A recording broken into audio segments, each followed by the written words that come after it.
live. Is Nugget in the background so that we can raise more money because there's dogs involved? He's here right now because one, Ali is still trying to put Bruno down, and he doesn't like to be in the house without someone that he knows nearby. So he's hanging out in here until Ali is done putting Bruno down. So hopefully he doesn't bark. All right. I'm just gonna say, let's go live, and I agree with that. And we'll go from there. All right. As such. I don't want to brag, but I just picked up a bottle of Blanton's about 20 minutes ago. That sounds like a brag. Yeah, I know. Very much so. One of my faves. I got a bottle of Weller Foolproof about 2 weeks ago too. All right. I think we're live. People who are watching, are we coming through? Hopefully so. It's going to be. We'll spend the first 5 minutes being. Can you hear me now? Right. And then it'll be 20 minutes before JT joins us, just like a normal Bitter Units podcast episode. Oh, got that in early. All right.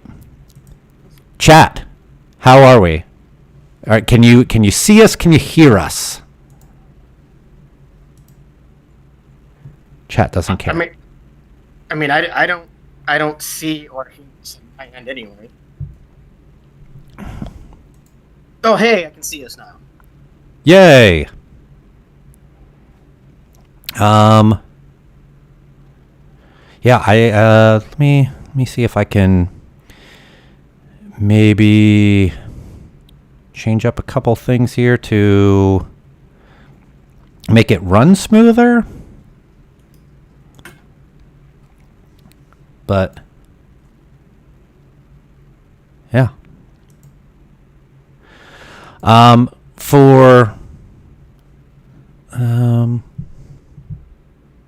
What I will. This is riveting. I know. I'm on the edge of my seat. Hopefully so. Okay, Frozen video apparently is. Yep, that's what I'm seeing here. Okay. Sweet. Let me see what I can do. And you It's unplug not- it's YouTube not- and plug it back in? Not a flattering picture of any of us. Oh, hey, look, now we're moving again. Yay! That probably won't be enough. So, ways to improve. Sign in and out of YouTube. Fucking really? Pull out the cartridge, blow in it, and stick it back in. Change your device. Change your streaming application. Oh, okay. Well, how about we just don't do this? Is that what you're saying? TheWindowsClub.com? Fuck you. I can change my bitrate. I don't know how to do that, but we will try.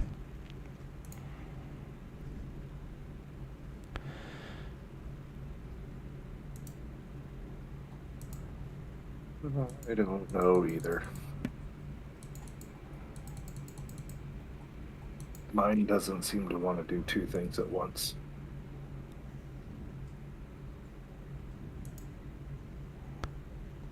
Why? Let's see. Technology. Unfrozen. Okay, how are we? Are we running smoothly? Are we buffering? Are we freezing a whole bunch?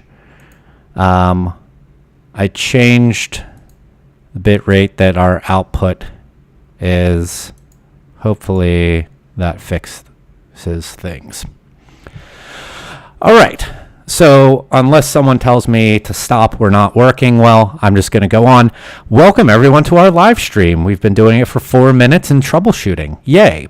My name's Mike. I'm from the United We Drink podcast. We also have my co-host Kevin Abbott, and then we're also joined by our friends from the Bitter Units podcast, Tim Johnson, Aaron Wall, and eventually JT Nutt. Yeah, because we're usually typically on time and on top of these things. We're adults, because adults do these things, right? Adults also get together via internet and drink beer, drink whatever, and try to raise money for charity. That's what adults do. Yeah, we could probably kick this off by explaining to people again what the charity is and how they can donate. Go ahead, Tim. So we do have, if you go ahead and click the link in the description, this is because I'm such a great YouTuber here. Click that link in the description, and you can go ahead and donate. Again, our charity is Feeding America. We were able to raise, I believe, $1,300 last year, so we're hoping to get even more than that this year. So we do appreciate it if everyone could go ahead and take the time and go visit that. It's quick, it's easy, and it's a lot of fun, and it makes you very attractive when you do so. Oh, very attractive. It increases you from like, a rural 6 to at least a city 7. I like that. Which is good because I need to at least be a city 3 here at some point. So yeah, this is our 3rd year of doing this, and we are super excited to be here. Holiday season, it's the time of giving, so we hope that you will give. I threw the link into the stream chat, so go there. As Tim said, it should also be in the description. Throwing it out on Twitter as well if you're following along there. Please do give and help us out. Mike, are you live tweeting this? Is that what you're trying to insinuate? A little bit. Okay. That's for the people out in the Twitterverse. Yes, I am. Typically, how we start our show is we like to say what we're drinking. So let's go around here and let everyone know what we're starting off with. I will kick it off. I'm having some Sam Adams Old Fezziwig. Nice. The old classic that you can only get in the wintertime and only in the variety pack. So I had to help myself to go out and get one of those. Got a couple of bottles of that. Looking forward to having a few. Aaron, what are you having?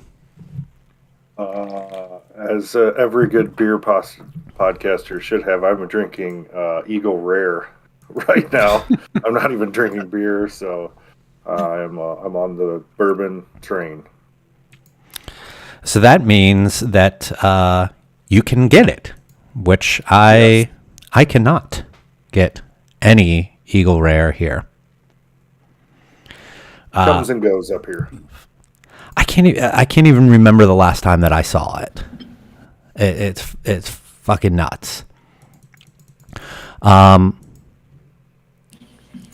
Kevin froze again. All right, I'm not gonna just stop talking, but this is fucking lovely. Kevin, what are you drinking? I'll live tweet with the entire thing. I'm going to be a stenographer for this fucking live stream. Well, do something for crying out loud. I am drinking Sierra Nevada's Cold Torpedo. That was actually on your recommendation, Mike. The last time we got together, we actually did a Old Favorite Friday where we feature like classic beers. Mike was a guest. We did Celebration, which is Mike's favorite beer of all time. And during that, he told me that I had to go to Costco and get this variety pack that had Cold Torpedo, I can't even speak, Torpedo, Dankful, and Pale Ale, as well as Torpedo. I'm loving it. It's a really, really nice beer, super clean, nice hop profile with a little bit of bitterness to it, which is like a dirty word these days in IPAs, but really nice, clean beer. It's a good beer to start off with. Nice. Very cool. Yeah, I love. Video is back. Okay. Hey, I love that pack. It's really good. And where should we go next? Let's go to Tim. Tim, what are you having? Right now, I started off with Unmapped, the brewery that I work at, our Tonka Light, which is our American light lager. this Just is a really something- delicious beer. Yeah, thank you. I'm really proud of that one. It took As you should third place be. best in show at the Minnesota Brewers Guild Awards, so pretty proud of it. I've got a few more things I'll eventually dig into behind on my beer advent calendar, but I figured I'd go ahead and start off with something easy drinking before I make some mistakes in this pod. Oh, mistakes.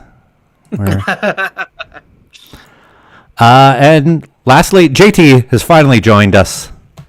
Yeah, sorry about that. Sorry for coming late, but yeah. Anyway, I am drinking a DSM Pils from 515 Brewery. I love pale ales, but lately I'm tired of the hoppiness and I've been kind of in a Pils kick, and that DSM Pils is so freaking good. So I've got one crowler open. I might crack open another crowler by the end of the show. We'll see.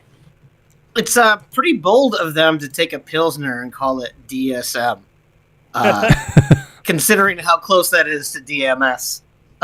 So, hey, kudos to them for trying to represent Des Moines without thinking about that one.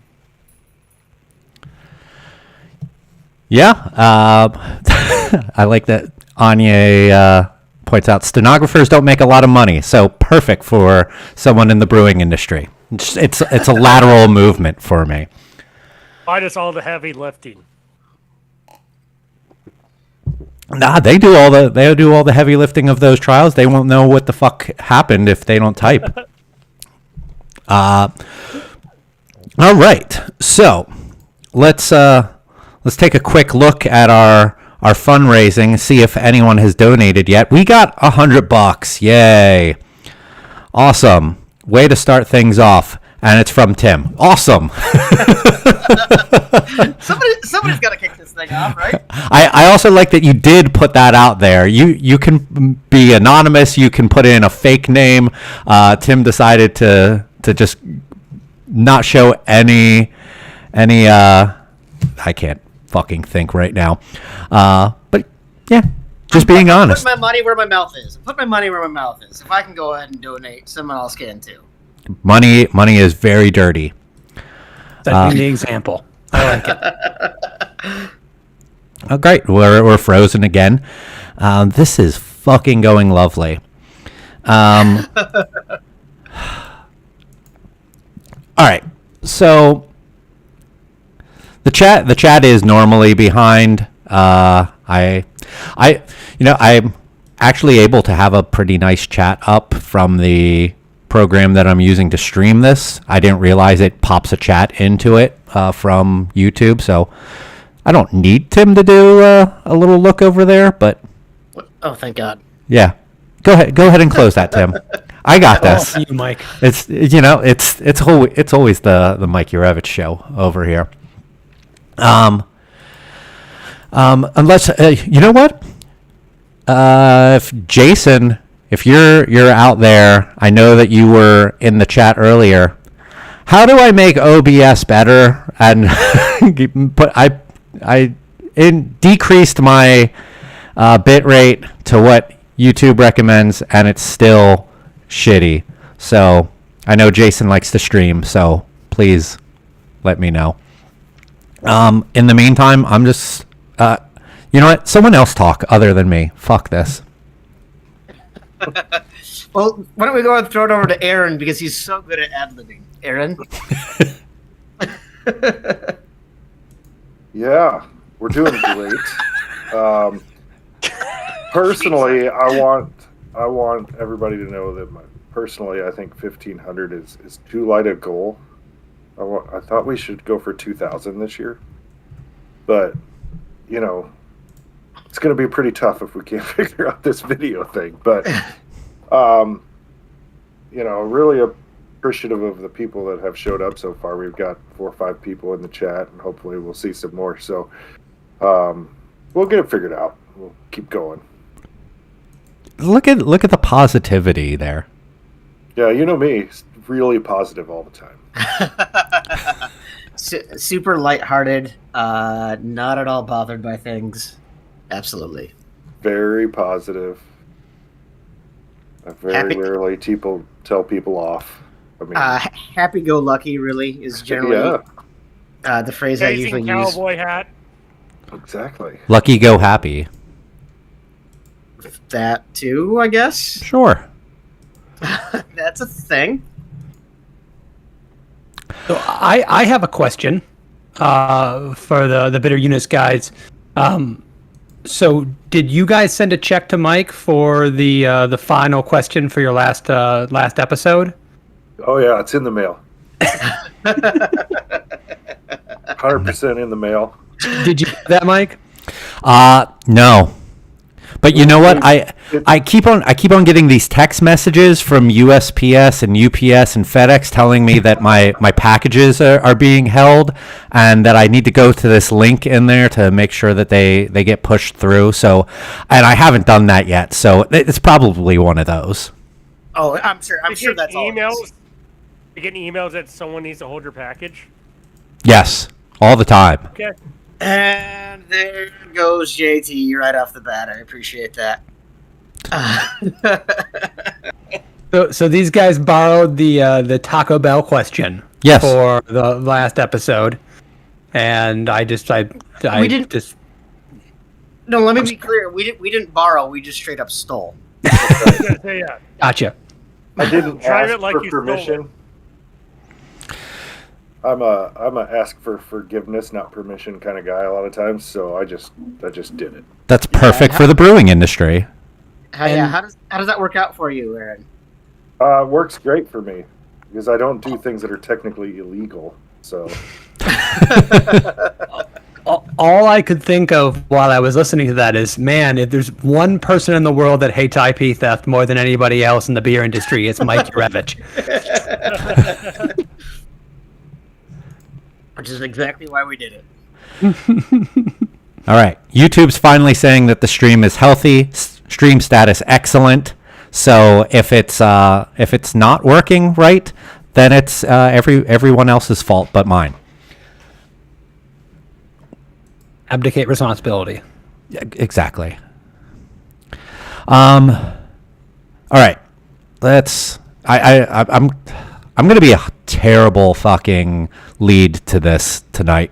We're up to 140. That's awesome.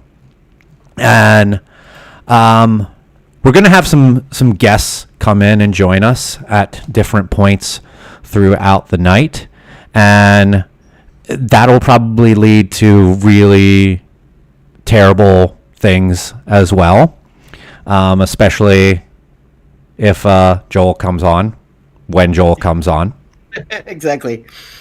And yeah, No, I was gonna say I don't have a whole lot. I'm not at home, so I don't have my full liquor cabinet. But I'll happily drink things for money, for donations. If people want to spend money to see me do something embarrassing, I will strongly consider it. oh yeah, that's a thing that I put out there the other day. I have this monstrosity. It's called Heritage Distilling BSB Brown Sugar Bourbon. This was given to me as a Christmas gift by my in-laws probably about 4 years ago, and it is this is how much I've attempted to go through over those years. It's like every 3 or 4 months, like just try a little bit and see, like, nope, still a sweet mess. So I will put that out there as like a stretch goal at some point. I know, Aaron, you said that to use it in making old fashions without the sugar. I tried that and it was still a fucking mess. yeah, my wife had done that and said it worked out okay, but she also has bad taste and is not a good drinker. So, Well, we understand that your wife probably has bad taste if she married you. I think that's exactly. probably fair. I mean, it's a pretty slam dunk situation to make that assumption. It's not true. I've met his wife. She's a lovely person. And she is also a very tolerant, very patient person. He would have to be. Well, if we're talking about the disgusting things that we're willing to drink for money, I have a couple pretty bad macro malt liquors that I would be willing to drink. Also, I picked out a selection of some of the grossest looking smoothie sours that I can imagine. If anyone is familiar with my opinion on those beers, I use that term loosely. I'm not going to say which ones they are because I just find that would be a little bit in bad form. But I have a creamsicle version. I've got a fruited smoothie sour with marshmallow, one with cherries and cocoa nibs and lactose, and one that just identifies itself as being fruity. And I will not enjoy any of this. I can guarantee you. But our United We Drink fans mostly are not fans of me. So this is your chance to, cause me some, physical pain by making me drink one of these terrible beers. So if someone wants to, offer a sum of money, they can pick which one of these terrible beers that I will drink, and I will describe it for you as I experience it. Oh, Anya. Just say it. Yeah. Mm-hmm. Yes. You may or may not be wrong there. They do distribute here, so Yeah, I should have, and this is making fun of myself, but Unmapped we did make, which has been pretty popular, but to me I just can't. We made a basic PSL, a pumpkin sour with lactose. So Basic one, I get you. Yeah, exactly. Double chestnut. So I wish I would have sent you a crowler of that, just so you would have been able to do that, along with a pair of Uggs. I think that you could have won with it. I respect the idea that as a brewer you can make these, understand that they're not your cup of tea, and still go, well, we've produced these and people can enjoy them at their leisure, but they're not exactly my favorite. I've been in that position before, and it pains me inside, but I understand the economics of it. Yeah, I mean, I've said a lot. Like, if I want to make beers that I want to, I can. That's called homebrewing. I've got the opportunity to make all the beers that I want to make. But I'd like to make money, so that means a little bit more.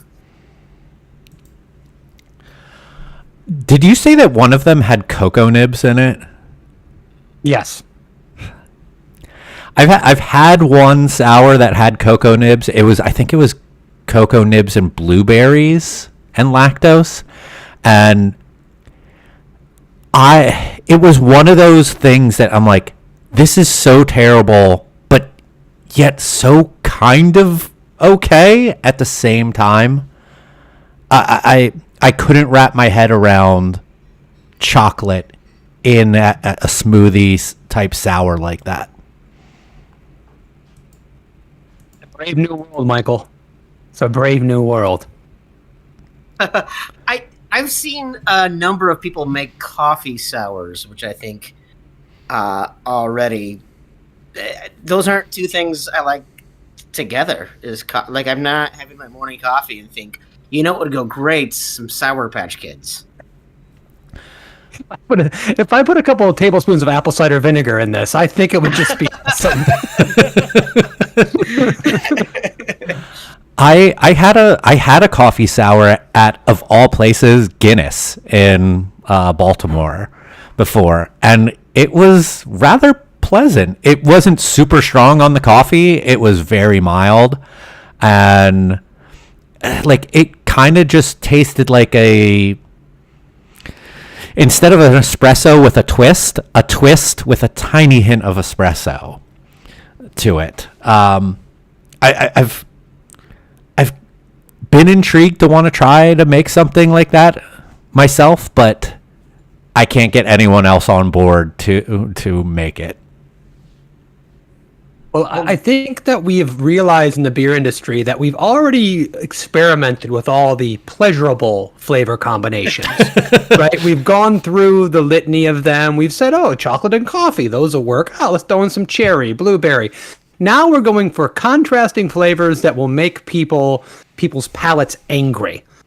But for whatever reason, it's a novelty, and people will just lose their minds over it. Oh, by the way, I didn't mention this, but all 4 of the smoothie, sour, lactose, marshmallow beers Have already blown up.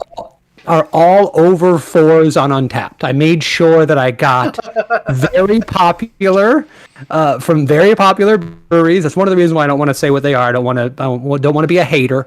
I can hate on the style, but not on the brewery.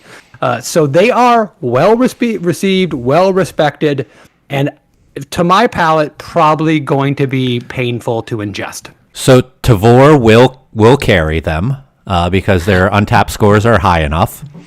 Yeah, as long as you're over a 4 in that category, I've been told many times. In that category, you only have a 3.99. You cannot be carried. Like that, it's like that Simpsons episode where Homer says, "I'm a straight white male, age 35 to 50. Everyone listens to my ideas, no matter how dumb they are." And he pulls out a container that says "nuts and gum together at last." Simpsons quote: "You are a man after my own heart." I like that you started laughing the second I started talking because you knew what it was. Well, I thought you were going to go with Skittlebrow. Oh, that too. But hey, listen, multiple ways to go down that road. Also, to go along with Kevin's contrasting flavors, I mean, being that it's a sour beer, very good chance that you could have butyric in there. So you're combining stuff with vomit. Those are always great flavor combinations. Any one of these beers could be combined with my vomit when I'm drinking them. I'm going very hard against this. I apologize. We just did an entire show about how it's kind of okay to enjoy these beers, and they are beer, just not our cup of tea. I guess in this live stream, I can just completely say that was bullshit. That didn't happen, and be a complete asshole. So we're retconning that last episode. It didn't happen. And then we can go back and do it again, and then I can, ask for forgiveness. I'll just go in and delete it from our hosting right now. So people will swear that it happened, like Bernstein Bears and all of that. The Mandela effect of episode 83, I think it was. With Jiffy peanut butter. Mm-hmm. You know what? Let's. I'm gonna send Joel the link. Okay. Aaron, I don't know if you've noticed, Anya says that you need to smile. I'm very focused right now. I'm trying to make sure that my donation goes through. Your donation? I already see a donation from you. Is it? I can't see it. It hasn't shown up on my. It takes unless someone else is pretending to be you. I've been refreshing my screen trying to make. He has made many donations. Oh, there we go. Yeah. No, it looks better now. Oh, funny. Yeah, I did see your brother hopped on from Hawaii. Did you notice that? No, he said he was going to for a little bit. Yeah, he was here. And already gone? I'm glad he didn't stay very long. He's a piece of shit. Ow. He told me to fuck off earlier. He's not very nice. He was so mean. Yeah. He was very pleasant I with. sent him a picture of my bottle of Blanton's that I found today, but I mean that's why he told me that. But. He was very pleasant with Anya in the chat. He's very mean to me. He calls me in the winter and says, "Hey, it's 80 degrees out here," when it's 30 here, because he's a jerk. Oh, geez, 30 degrees. That must be fucking terrible. Like, Shut your face, JT. Bring it, bitch. One other thing I forgot I did have in the fridge is this Rebel hard coffee peppermint mocha latte. Oh, God, why? Well, if someone gives $50, I will go ahead and drink this thing in 5 minutes or less. Okay. Let me wait. Let me see that again. I was. Oh wow. Yeah. Oh wow. Tis the season. For something. If I can get us up to $440 here, because we are at $390 right now. If I can get us to $440, I will go ahead and try to. It does sound hard and sensual at the same time, Anya. Oh, is Joel jumping in here? Looks like it. Our first not so surprised guest. I mean, we're talking about a person who has not been on. I mean, he has his own platforms because he's outgrown us. But someone who has not had this platform in a while, I can't imagine the things he's going to have to say. It'll all Maybe be positive, controversial. glowing, and followed by shots of Malort. I don't know about glowing. No, No. my lord. No, my lord. No. You don't have to drink it. Oh, man. You're so turned off by Malort of other people drinking Malort that it hurts you. I'm a JT. You drinking Malort makes me shit my pants. It's that terrible. Like, legit. I mean, the worst thing possible, if they could find a way to pass Malort digitally through internet lines to people across the country, that would be the most horrifying thing of all. They're working on it. I've heard things. You're working on it personally? Me. It's semantics, really. You and Alon working on this together. Elmo. He just donated $50, by the way. So Tim, drink up, buddy. Let me just confirm. Because we don't believe you. Oh yeah, I never do. Yeah. JT is not to be trusted. Goddamn right. I don't know. We're still sitting at 390 by my count. As soon as that thing pops over, I'll go ahead and crack this thing. I don't know that you have enough funds in your bank account, JT. Oh, I got Denied. plenty of funds, bud. Good. Whoa.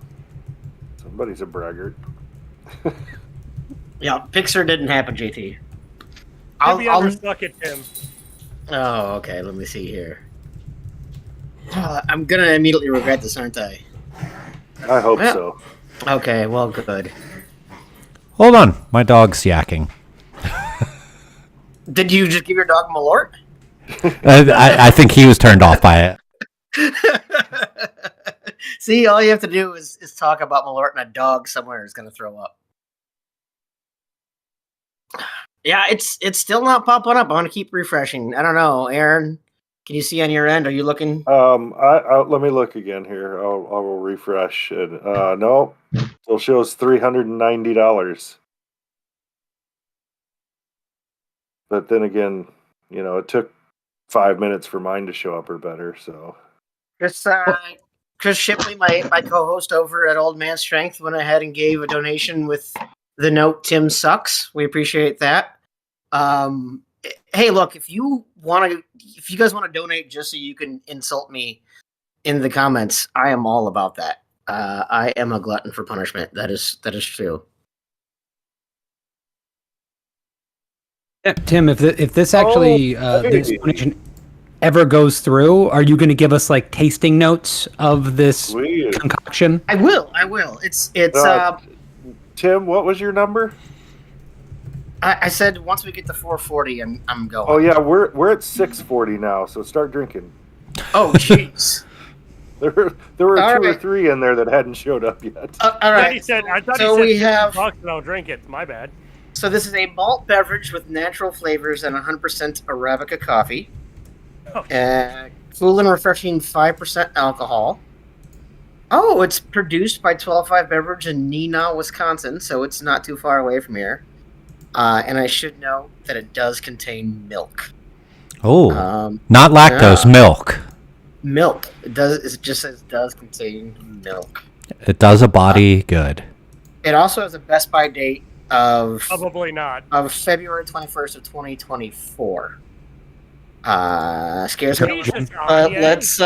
let's go with this. That's All what right, flavors so your mouth. Okay, Anya. I'm gonna start the clock here. By my watch, it is 7:35 right now. That is peppermint chocolate milk. Is what I don't even taste coffee. I taste peppermint chocolate milk. I'm not one that likes my coffee with anything in it. I am a black coffee guy. I don't hate this though. I'm not gonna lie. It's not. If I was looking for a beer, it was not what I would want to drink. If I wanted like a White Russian with a candy cane, maybe I'd be a little bit closer.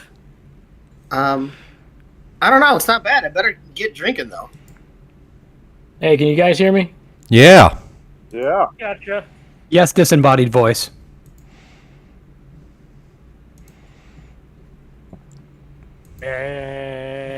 And Joel is turned into 2 pixels. Oh, what the hell is going on? Oh, I'm also realizing right now that I forgot to turn Craig on to record the audio for this, so that's not going to happen. Well, the nice thing though is YouTube's going to capture this, so we'll be able to capture the audio via YouTube. Yeah, that's true. So, Thanks, I was thinking YouTube. about that. Thanks, Google. Wait, JT After Dark still scares me. Yeah, Anya, I'm already concerned. Okay. you don't want to watch me after dark. Trust me. No, oof, I don't want to watch you with the lights on. I certainly don't want to watch you in the dark. For those who seek experience over ordinary, 12-5's Rebel satisfies the senses with the spirit to keep things social. Dangerously delicious with a creamy blend of Colombian coffee and indulgent flavors that takes you to the fringes of extraordinary. There's a little rebel in all of us. Did it take you to the fringes extraordinary? Aren't there rules against lying on your label? Mike? Yeah. Oh no. Well, you can't make health Colin claims. has certainly proved that's False not a- claims? Health claims. You can't make health claims. Oh. Anya, no, JT does not have an OnlyFans. He has a Jesus Christ. God damn, I wasn't even expecting And that. that's not even a filter. Merry To Christmas. submit a proposal, the OnlyFans best. ain't somebody go fuck You're yourself. you're not drinking out of your Marty Moose glass? Fuck. Good call. Well, bye. That thing Go is get like it. 4 ounces though, so I would have to keep refilling it. Yeah, why do you have a criticism? He is perfect for this. The rest of us didn't even plan that far ahead. Right. I was gonna wear a hat. Yeah, Gonna. telephone for evil golden lightning. You fucked up so bad. An OnlyFans account would be bowling balls and cats. Anyway, Everyone's good job on the awkward pause. Everyone knew what to do. and we're clear. Oh. Joel, what are you drinking? G Fuel. G Fuel. Am I supposed to know what that is? Yes, because I've mentioned it several times. G Fuel. Do you have to watch it when you watch G Force, like that hamster movie? Nope. Anya says Joel looks like Santa's bookie. I guess. What's the VIG? This whole Zoom meeting looks like the way I would imagine a bunch of like digital child porn traders would get together online and like swap videos and shit. When does this become 8mm? Oh my good lord. Joel, if you were planning on coming in here and doing a roast, I am all for this. Oh, I do like You know, this idea. I've been If we're having doing a roast, no, if we're gonna do a roast, Anya should do the fucking roast. She's already roasting you in the chat. She's Let doing Joel do that his in the thing. chat. Yeah. Okay. No, without video, it doesn't count. Like, legit, like, Anya just fucking dunking on everyone would be fucking amazing. Who My soul would be destroyed, but it'd be worth it. can anyone be the Matumbo in that dunking? Anya. She's going to dunk and be the Dunking one who and denies the blocking dunking. Oh, We are the He's whitest not charity wrong. stream you know. yes. I do almost Hey, glow in the fucking dark, so yeah. can you just mute him, Mike? JT, Yeah. I can kick him and ban him too if you want me You to. got that much authority? Just go ahead and mute him. It's Christmas-ish. How do I see the Christmas, chat here? Go to YouTube. Yeah, it's the YouTube stream chat. I always use two completely separate apps whenever I'm communicating with people. How many of them do you use for streaming? I'm telling you, I had just like a really lovely day. I had a nice little kind of heavy micro dose earlier and really went like interdimensional, and I was feeling amazing for hours after that. And then like sitting through 30 minutes of this banter, I'm feeling kind of hostile now. He had a nice little heavy microdose. Yes. What It's didn't the you metric understand system. about that, Mike? Nothing. I just wanted to. I wanted to confirm. Okay, so what is someone. making you angry, Joel? Just your faces. You should put another set of sunglasses on then. So can someone for the uninitiated me tell me what G Fuel is to go back to this? It's like shit for gamers, you know. It's got caffeine and whatever stuff to make you focus. Does it have alcohol? No, Does it Oh, have cocaine? Oh yeah, because you can't do that anymore. That's right. Oh, shit. Okay. can't. You legally can't put caffeine into alcoholic beverages unless it's right. naturally part of the ingredients. Is it the original But we can put version of vanilla in a Coca-Cola? fucking IPA. Boom. And will. Busted. Is nobody drinking a celebration? I have one left in my fridge.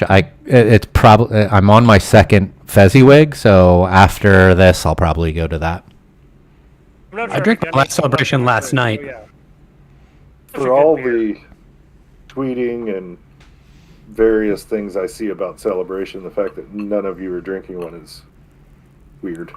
It was our beer of reviewing for our first live stream. That's I true. know. We're not doing that this year because no one answered that question when I put it out to the fucking group. So, Yeah, Oh, well, no, 'cause Revolve last year Taco we had Bell. like But we had it- a hard time finding things. yeah, that's the thing. We have 3 people in South Florida. We have one person in Iowa, one person in the Seattle area, and one person in Minneapolis. Like those are so different distribution points. And Iowa's distribution has gone to shit. You can't find anything Yes. in that state. Yes, Like- it has. Yeah, like every time I suggest something that is nationally distributed, JT's like, "Nope, can't find it. Nope, can't find it." And I'll be like, "Let's just do Bud Light." And he's like, "Nope, can't find it. we only apparently get Mick Ultra and Mick Golden, and Busch God. Light." Lucky. Yeah. Let's see where we're at and see if we can hit a stretch goal and I'll drink some of this monstrosity bourbon. The fact that it can be called bourbon is a monstrosity. We're still at 640. Oh wow. We've stalled. All right. Anyone, scream and then kick in $40. Let's get to 680 and I will down a shot of this stuff. $60. Don't be stingy. Get to 700 people. Come on. Nice round numbers. Okay. We're an OCD stream. Let's stay even. Don't be stingy. It's for charity, people. Just make it 669 because it's nice. Oh, who wants to get to 666? Yeah, I was gonna say. Okay, well that's better. I'll accept if you can get us to 666, which would be $26 right now. Hail Satan. We did. Eat at We just Arby's. brewed a black IPA with a brewery down in New Prague that is a German-themed brewery called Giesenbräu Brewing, and that we're naming Teufel IPA. For those of you who speak German, Teufel means devil. So, of course, we made it 66.6 IBUs, fermented it at 66.6 degrees Fahrenheit. So, Will it be 6.66 ABV? it is. So, yeah, we tried to do a little bit of everything because hail Santa. But yeah, it actually turned out pretty fantastic, and I kind of got sick of black IPAs like 6 years ago when they were a thing. So I'm very excited to do I love a good black IPA. There are a lot of bad black IPAs, but man, when you get that roastiness without being, don't use Black Patent. I hate Black Patent. That chalkiness I get from there, and then you get some citrusy like hops. That and roasty. I love that. I know we all as a beer Twitter hate Stone and all, but Sublimely Self-Righteous is such an amazing beer.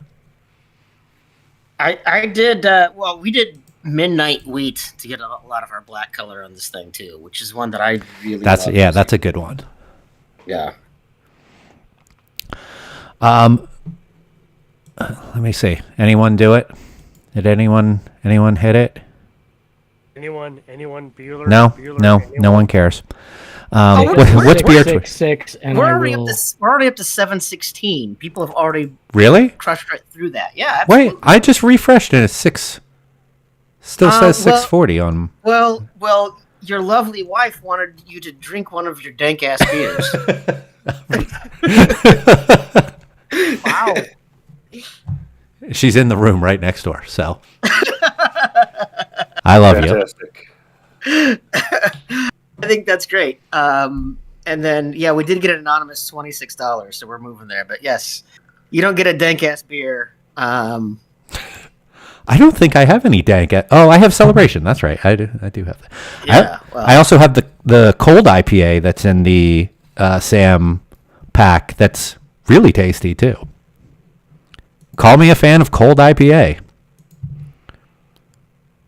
Even though you hate the style and the designation. Oh, and Kevin's wife. It's Kevin. Kevin's wife. Sorry, I just saw Allie on there. I didn't see which one it was. The fun fact: Kevin and I's wives have the same name. I didn't Yes. I didn't realize it was a different Allie. Okay, well I apologize. You told me to well, drink a dank. Well then, yeah, you need to drink. You need to drink. She wants you to drink the creamsicle. That's my kryptonite. I apologize, Kevin. I apologize to your wife. I just saw the Alley and I immediately jumped to thinking it was Mike's. Yeah. No worries. No worries. Okay, so hold on. I'm off mic. All right, I'm gonna drink this thing. So brown sugar bourbon. Here we go.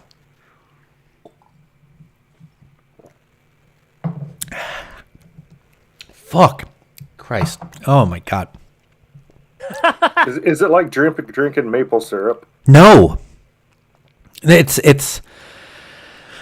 because it's also cinnamony, like all spicy. Like it's like I bet that I could.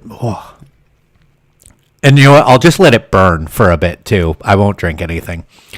I just like the first words out of your mouth are "fuck" and "Christ." Yeah. If you know it's a bad time when that's when it comes out of your mouth. Oh, Yeah. me and cold IPAs. It's like Bryce and Trey. I would go, and I did see her talk about wearing a Phillies hat, which maybe I'll go get later. I have a Phillies Christmas hat somewhere. I see Not Kevin hat. poured a traditional Florida-style Pilsner. I'm Usher. So the best way I can describe some of the things floating in this beer is smegma. Oh God. Is that what's happening here? I mean, there are literally chunks. Hold on. Is it like Goldschlager but a beer? Hey, There's Stifler, how's the this pale ale? white chunks of proteins. I don't. Oh It's Jesus! oh man. Okay, so I have to say, this was rated like 4.1 on Untapped. A very popular. 27. Good point. Very popular traded brewery. It is a creamsicle with coconut, vanilla, orange, coconut. This looks like sewer water. This is one of the most unappetizing things I think I've ever seen in front of me. Kevin, let me ask you. Tim. Do you like that glass that you're using it for? Because I feel like you're going to have to throw it out after this. Yeah, it's definitely been tainted. It's like you microwave spaghetti in Tupperware. That beer looks like if they did growler fills at the sperm bank.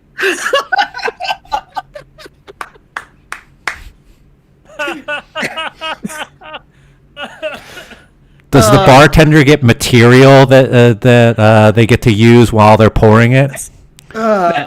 Nothing has been more well described in the history of mankind than what Joel has just offered.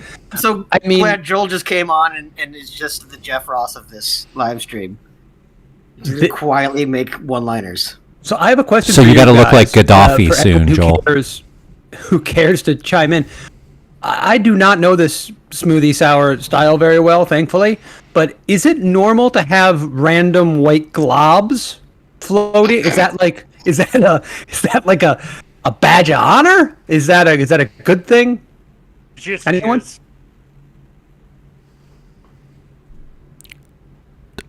Don't anyone? I would say yes. I just wanted to take a second to see his face once again. It tastes like orange juice. I mean, it really tastes like chunky, viscous, globular. You know, I've never had a boba tea. I've heard the term. I've heard it described. But I would guess that this tastes like that. I guess. Tapioca balls in your mouth. Yes, Apparently. yes. The ball. I'll be honest. I'm not enjoying the balls in my mouth. It's not my favorite thing. Tapioca balls was JT's nickname in high school. So, no, it looks Maybe. like what Mike just had to clean up when his dog was yakking earlier.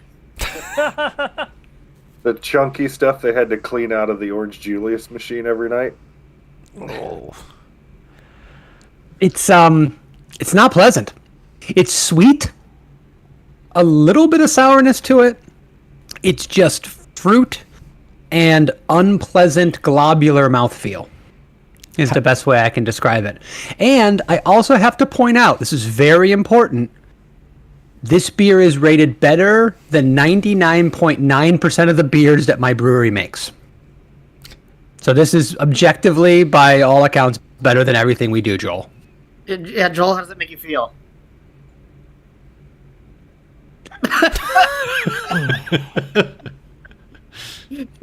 I've Well said. tried to Well explain said. many times. I give zero fucks what Untapped says.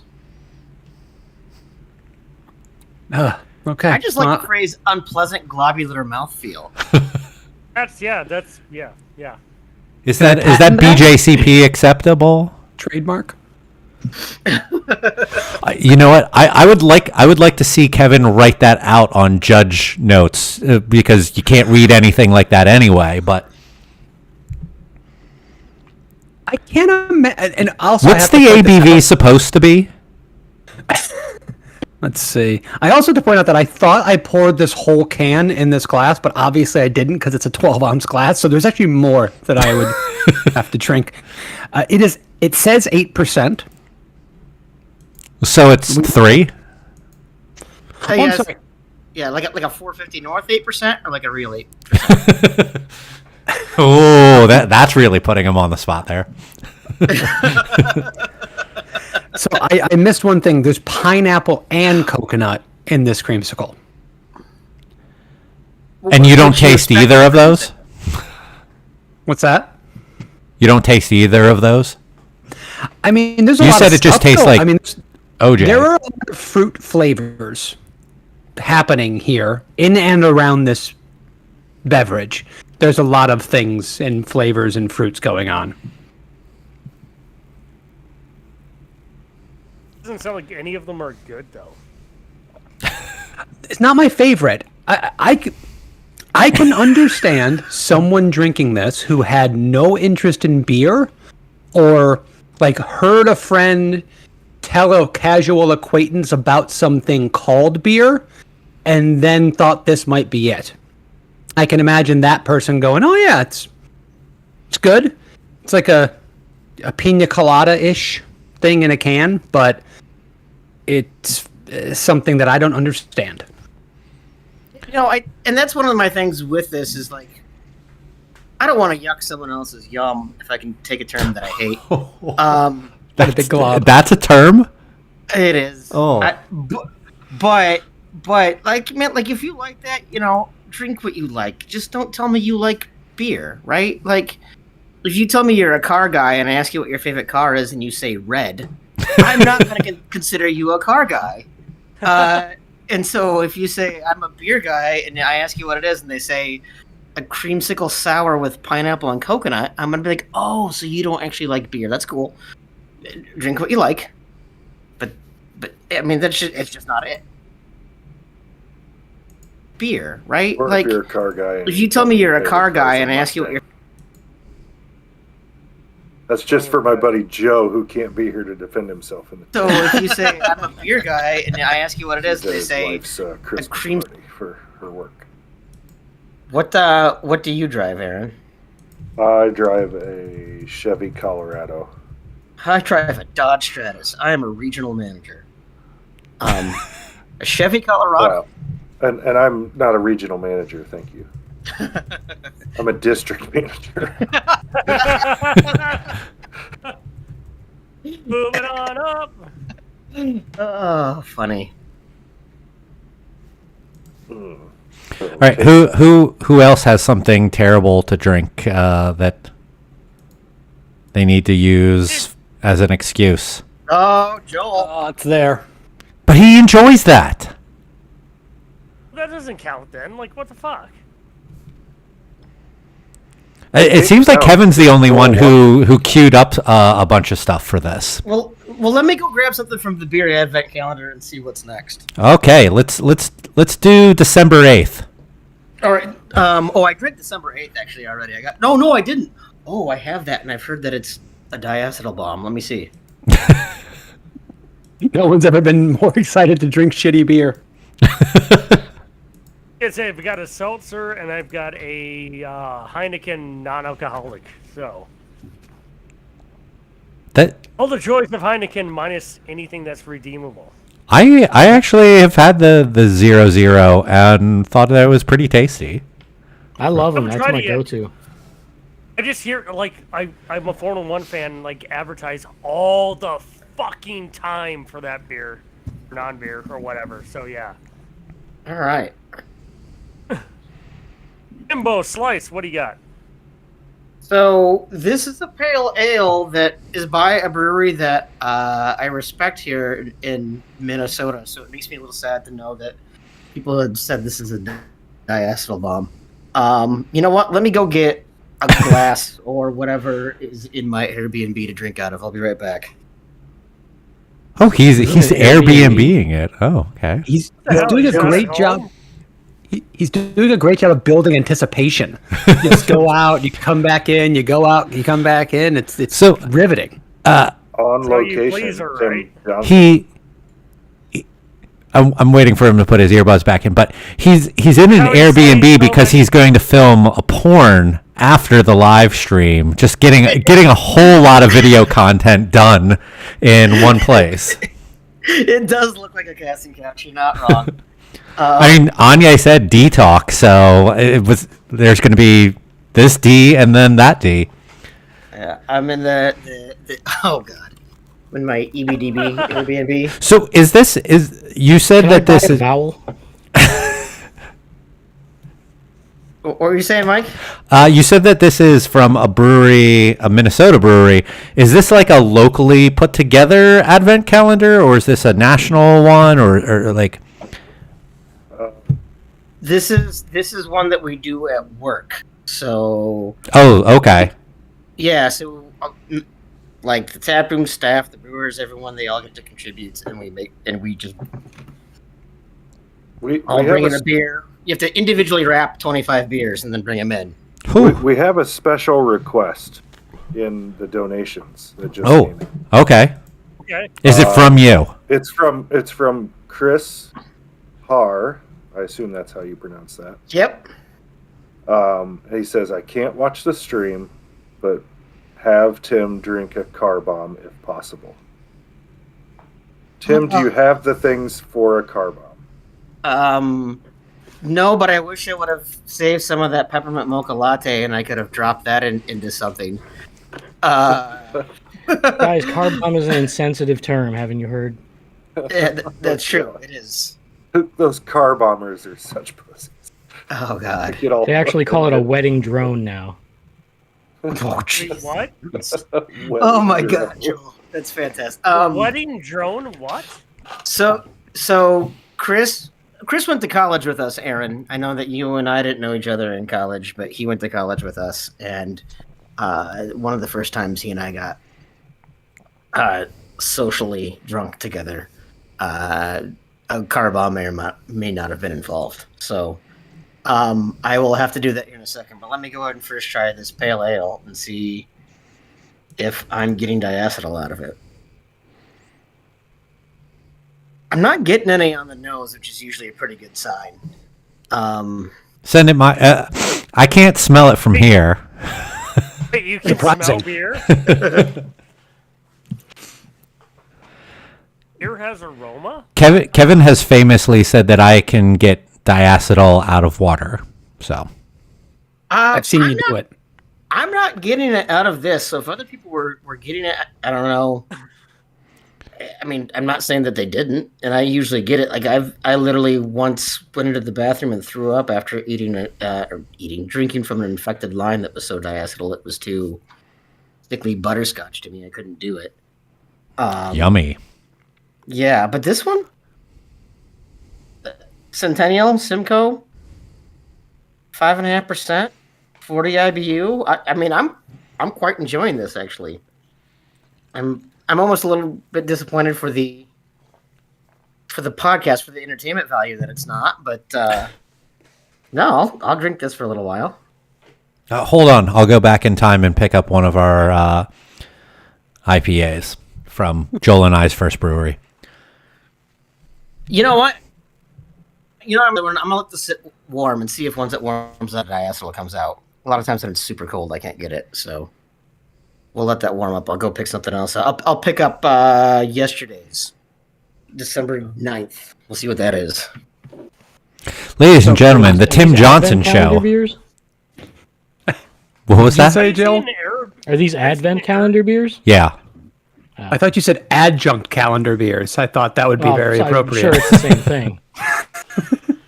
So I have a question for anybody. If anyone wants to, answer this or not, or just tell me to go fuck myself. But Go fuck has yourself. anyone ever had a really bad experience at a bar that had just disgusting lines, and trying to tell a bartender or manager about it and have them not believe you? First half of that, yes. I've never attempted to tell the bar about the issue. I just leave. Or start buying in bottles if I'm not leaving. But Or liquor. I thought Yeah. JT had a story.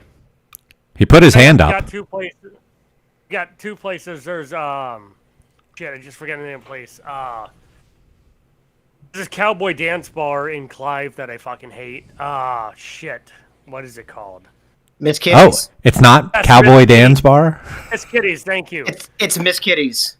Miss Kitty's, and also Buzzard Billy's never cleans their taps at all.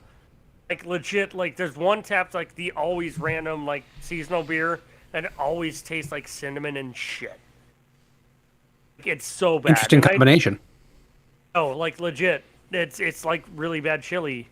Like if you ate chili and then I can finish that, but anyway. Oh, good lord, Jesus. Okay. I'm gonna go and move on. I'm gonna point out the lovely wrapping. I can tell that this came from the owner of the brewery because he just put it in an envelope sealed with a Post-it note. Is that flour? Yes.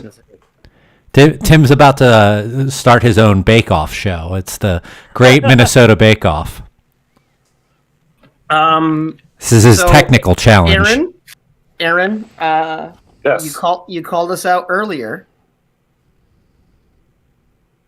Oh, good Oh, job. nice. Yeah, there's a celebration, and thank God I have my trusty Bud Light bottle opener that was left on this backpack that I stole from an ex-girlfriend. So let's see how this one is tasting. Why are you Tim in says it's a Airbnb, by the way? backpack, but we all know it was a purse. Immerse. It's Immerse. European. It's a European shoulder bag. God, that's such a good beer. It really is. And you know, I know this thing sat warm in the office for probably at least a week.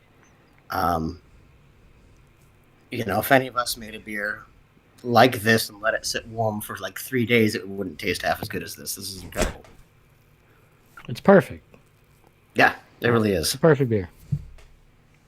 Here in Nevada doesn't make good, bad beer. Like, to be quite honest. Agreed. The most true thing JT's ever said. We'll get used to it.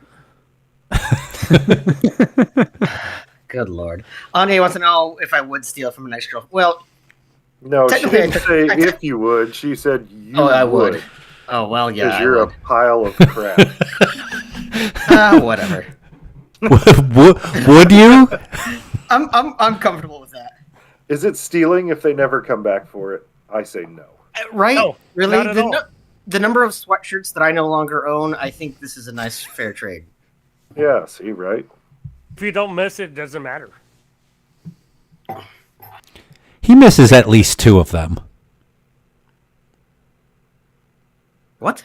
Of the sweatshirts that were stolen from you. Oh, Never. oh. Give her back her socks. No, those socks were a gift. Those were specifically a gift, Anya. They're really good socks, and I wish I could get more of them. That's Duluth Trading Company really ones. specific, but anyway. BSG just gave us socks as a Christmas present. Oh, really? Yeah, they did. I Joel, haven't tried- did you I get haven't tried them on. socks? I'll have to I check did with. not get socks. Did you guys get a stupidly large, disgusting peppermint patty like last year? We did What? not. We did not get that. We got one of those. It's like Pearson's brand, but it was like the size of a fucking LP, and it was disgusting. We got 2 of them, and it was terrible. Well, they used to give out the gigantic nut roll.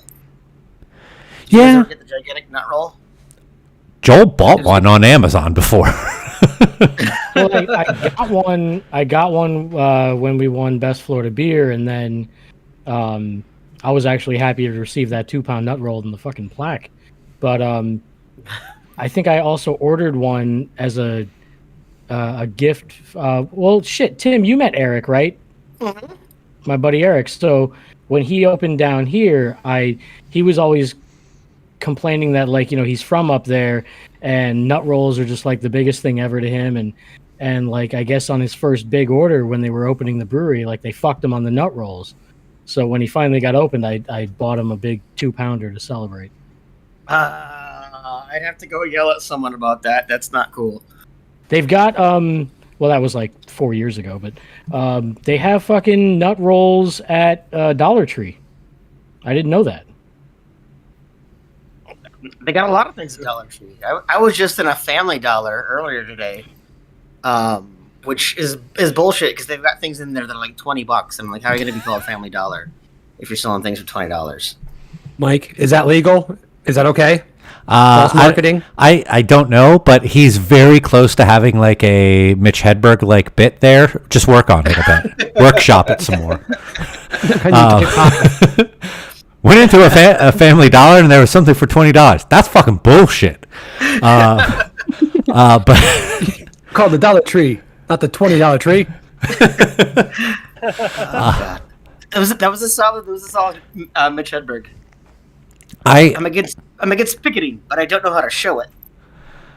I going to BSG nut roll stories. We had an order before because BSG started to put how many nut rolls they give you on the packing slip, Yeah, they put them on the packing list now. Do and that. we opened the packing list. We had like 3 pallets, and it said that we had 4 nut rolls. It was like, holy fuck. Let's find these, and but they also were marked as specialty, and this was around the time that they had the churro flavor and the spicy one. Correct. Yeah. Not a single nut roll in either 3 pallets. We were so mad because I like we wanted to try those ones. Joel was telling me about those flavors because you guys got some of them. I said something to our BSG rep, and he's like, I'll see what I can do. He probably just didn't do fucking shit. We probably still have one because we got a bunch of the spices and the churros, but no one was paying attention when they opened them, so they all got they went for a little bit of a shock. Which I don't know if the spicy was any good. I thought the churro one was pretty great. The spicy's not bad. But if you're not expecting it, if you're not, you're just used to regular nut rolls because it's just the regular red packaging. Oh, it was? Spicy on there. Yeah, it doesn't. Because look the apple different. one is a green package, which that one wasn't that great. Yeah, Anya, it's vendor talk. You can deal. You work for it. But yeah, like if you're not expecting it, because 2 of them went away with both people very disappointed that they ate spicy nut rolls. I don't know. They're not bad. I like that when you go pick up a BSG will call order, they'll still give you nut rolls. Like, Oh, you can really? just go pick up. Yeah. Yeah, because you're right by a distribution point, Yeah. Well, or the national headquarters, right? yeah, right there in Shakopee. Yeah, if you go over and just pick up, a bag of dextrose, they'll still throw you a nut roll with it. Is it still because I remember the story being like, oh, they used to get like the wrong cuts or like the missized ones. Like, how do you know how that works now? I don't think that was ever true either. Oh, is that one of those bullshit Yeah. stories? I think that was just an urban myth. Yeah. Man, breweries should be sending BSG like all their out of code shit that's still sitting around if they were doing that. Well, if they did all that raw materials, it would just be sending them nut rolls right back for all the things you're going to put in their stouts anyway. The first time I ever saw a nut roll on a pallet, I thought that some poor dude like packing a pallet like dropped his snack into like our pallet. Well, because So- Malt Europe gives beef sticks, which I always appreciate. It's a little bit different than the nut roll. And then who does it that does... There's another... I don't know. There are a few. I actually kind of liked the beef sticks because I don't always want to have a nut roll, but a hearty beef stick in the middle of a brew is kind of nice. They didn't send stuff on a pallet for orders, but almost every year for Christmas, Cargill now they sold off their grain portion to Bortmalt. They used to send like summer sausages and cheese and that stuff around Christmas time to their vendors, and that was always a nice thing to look forward to. Yeah, Malt Europe gave us a whole box with salami and summer sausage and a couple different cheeses and some crackers. It's actually been my lunch for the last 4 days. Shout out to all these vendors encouraging healthy lifestyles for us brewers. Beef, cheese, and candy. Oh, you mean the vendors that are supplying those of us who make literal toxins for people to consume for a living? You're circle of surprised life. they're not. Yeah, you think they're not that they should be super worried about health? Hey guys, we made JT go away. We made JT And now we want disappear. Barry from Pee-wee's Playhouse. Looking rough these days. I could just put eyes there. Fucking where are they now? Conky's over in the corner shorting out. It's like the VH1 behind the music on TV's Playhouse. Mecca high, Mecca hiney ho. The fucking chair even looks mad. Like it's got like a furrowed brow. If you lived with JT, you'd be mad too. JT sat on your face all day long. You'd be very disappointed. That's why his cats are constantly trying to attack him during our podcasts. I'm gonna see if I can make this happen and add eyes to his chair during the stream. Keep talking. Okay, Kev, well, Kev, are you still muscling that thing down? I mean, this is the end of it. I am now having like acid reflux. This should come with 2 Tums. I'm getting there. This Have you guys ever been to the Crooked Stave in Denver? Yeah. The one at the source. I always thought that instead of having like a bowl of pretzels like some bars have, they should just have a bowl of antacid for everything that you're going to drink there. Because they make some pretty fantastic sours, I think. But also, yeah, I get amazingly bad acid reflux going to that place. And that's with good examples of those. This is the thing that bothers me the most because I love sour beers. I love classic style sour beers. But there's a joy in drinking those to get those negative effects. I'm not having any joy. I'm not really even enjoying the buzz that I'm getting from the alcohol. I'm just, by sheer brute force, guzzling this down. And it's not, there's no positive feedback. Let's put it that way. Yeah, so we have some interesting wild and sour things going on right now. We have a cranberry sour that doesn't have lactose. It's not a smoothie sour. It's just cranberry that I think is amazing.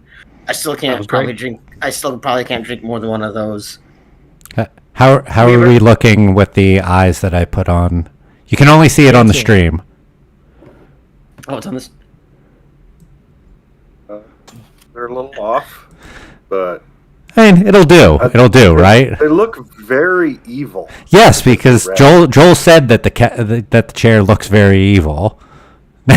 Now, let's see how he positions himself. I'm disappointed I can't see this on the stream. I missed it.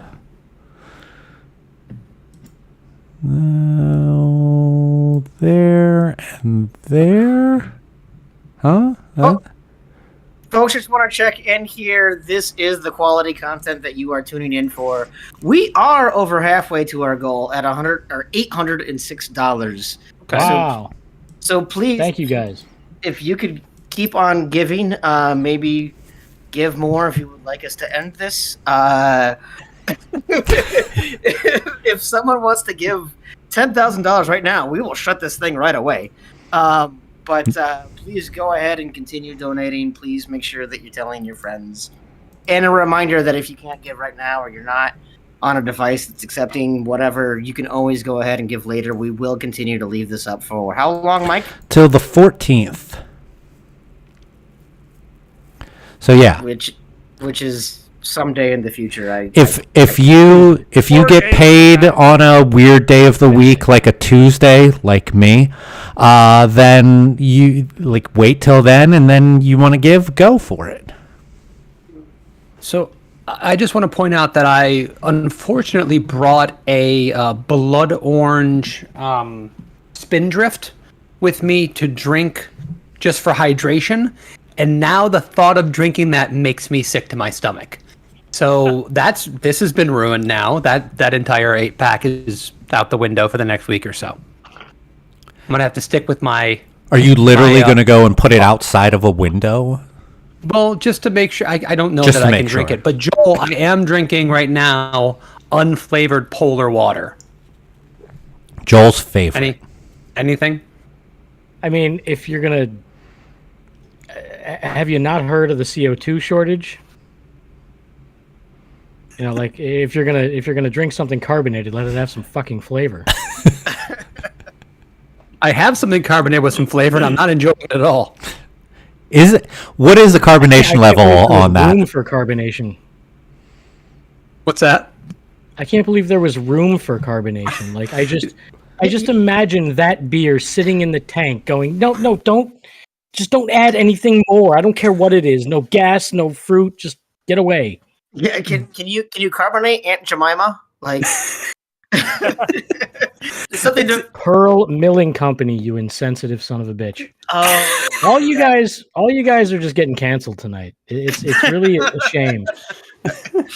no, it is true. I've been previously canceled, so I'm excited for the recanceling. So I have a question for you. So I am going to finish this at some point. What is the most vile sounding of the three remaining beers that I have? Like 7 different fruits and marshmallow and lacto. Chocolate cherry lacto smoothie sour. Or basically tons of fruit and green. Yes. Green? Green. Last one. Green isn't a flavor, Kevin. I'm just telling you the information that I have. Can you stop Last putting that one thing is the on one you should camera? drink. Get a fucking straw. Okay, I'll keep it down here. You're right. But Mike, do you have a way to blur things on this stream? Yeah, I'm pixelate that shit. still working on that. Pixelate everything that Kevin is drinking. Should I just pixelate Kevin? If I'm arrested, please avenge me. Oh my god. All right, So green sounds like the worst one. celebration now. Well, I mean, it's like red is a flavor, or Hey, don't talk shit about red. It's no, but like you know, if you say I had what is it, Glacier Freeze or whatever Gatorade, you're like, what? But if you said I have blue Gatorade, they know what you're talking about, and it doesn't taste like blueberry or any actual blue fruit, but somehow it does taste like the color blue. There are no blue Somehow- fruit. What? There are no blue fruit. Blueberries are purple. Okay, what are huckleberries? I don't know. I think those are That, blue, aren't Mike. they? If you squeeze it, is it blue?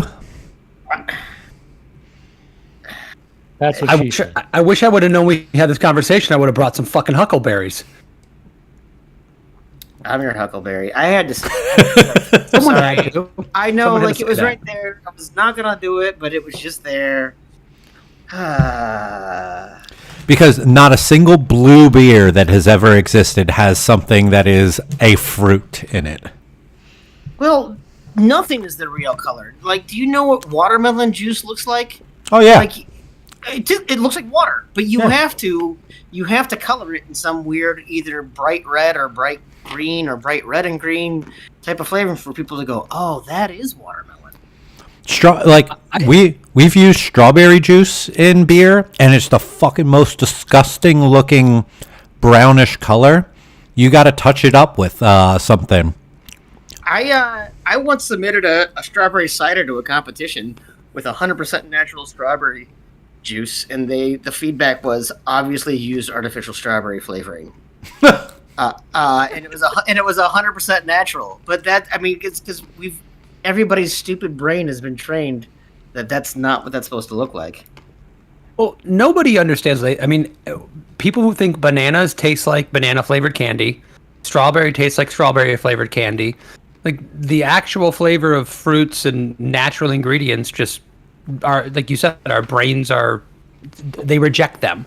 Well, we don't eat fruit anymore. We eat fruit snacks and call it fruit. Yeah. And thus concludes Tim's diatribe on the dietary issues affecting lower socioeconomic America. Catch them next week on a new episode. Available on Apple Podcasts, Spotify. Yeah. So that's a very good segue. Kevin makes fun of you a lot for the fact that you point out where people can go ahead and find the podcast. Because obviously, if they're listening to the podcast, I thought it was they know Joel. how to find the podcast. I thought that was Joel who did Oh no, that. Kevin's done that too. That you see, he's nodding. I've heard Keep that. noticing. Mike doesn't notice anything that I do. trust me, Kevin. I try to tune you out, but you keep on talking. So there's only so much I can do about that. Like most of our listeners. I know. Congratulations on being the JT of the pod. It's really fantastic. No, but I'm actually here to defend you, Mike, because you do post all of your streams on United We Drink.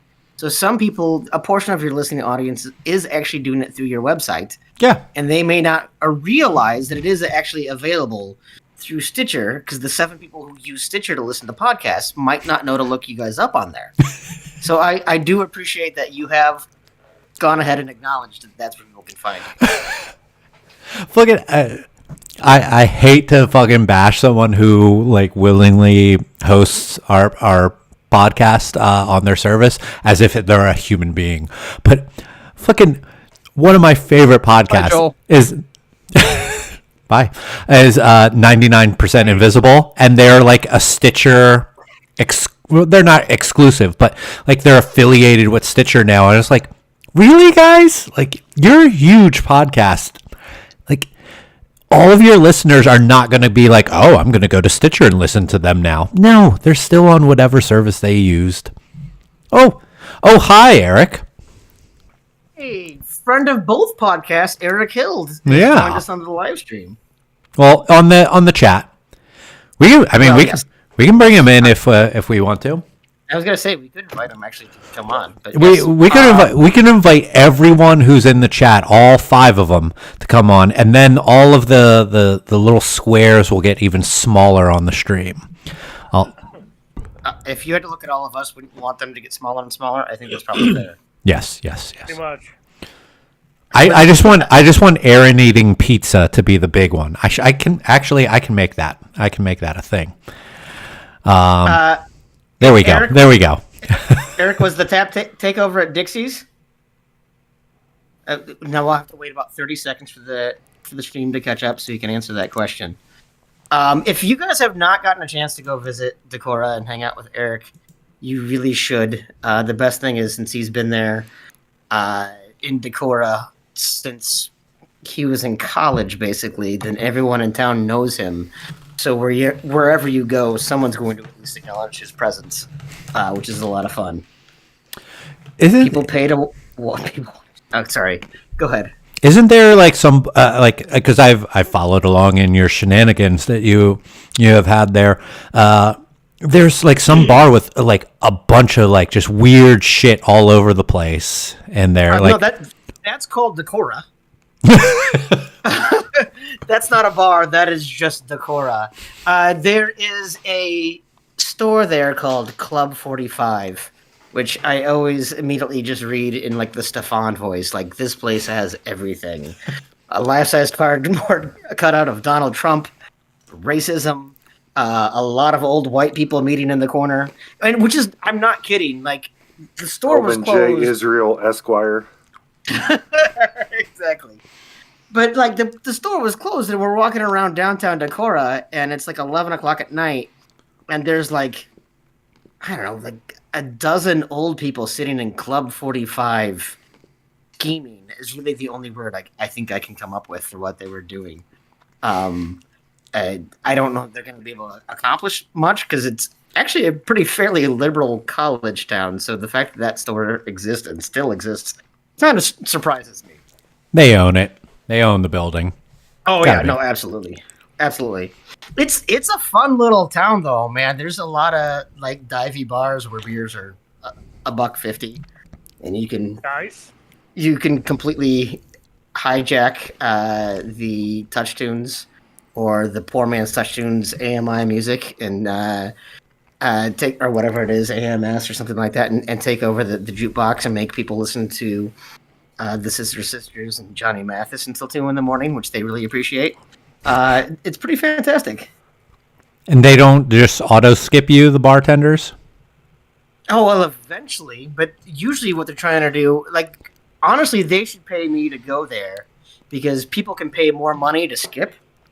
So I'm literally just generating revenue by going in there and picking songs, and then someone has to pay $10. But usually in there, like I've seen in bars like that the bartender has like an ability to just skip you.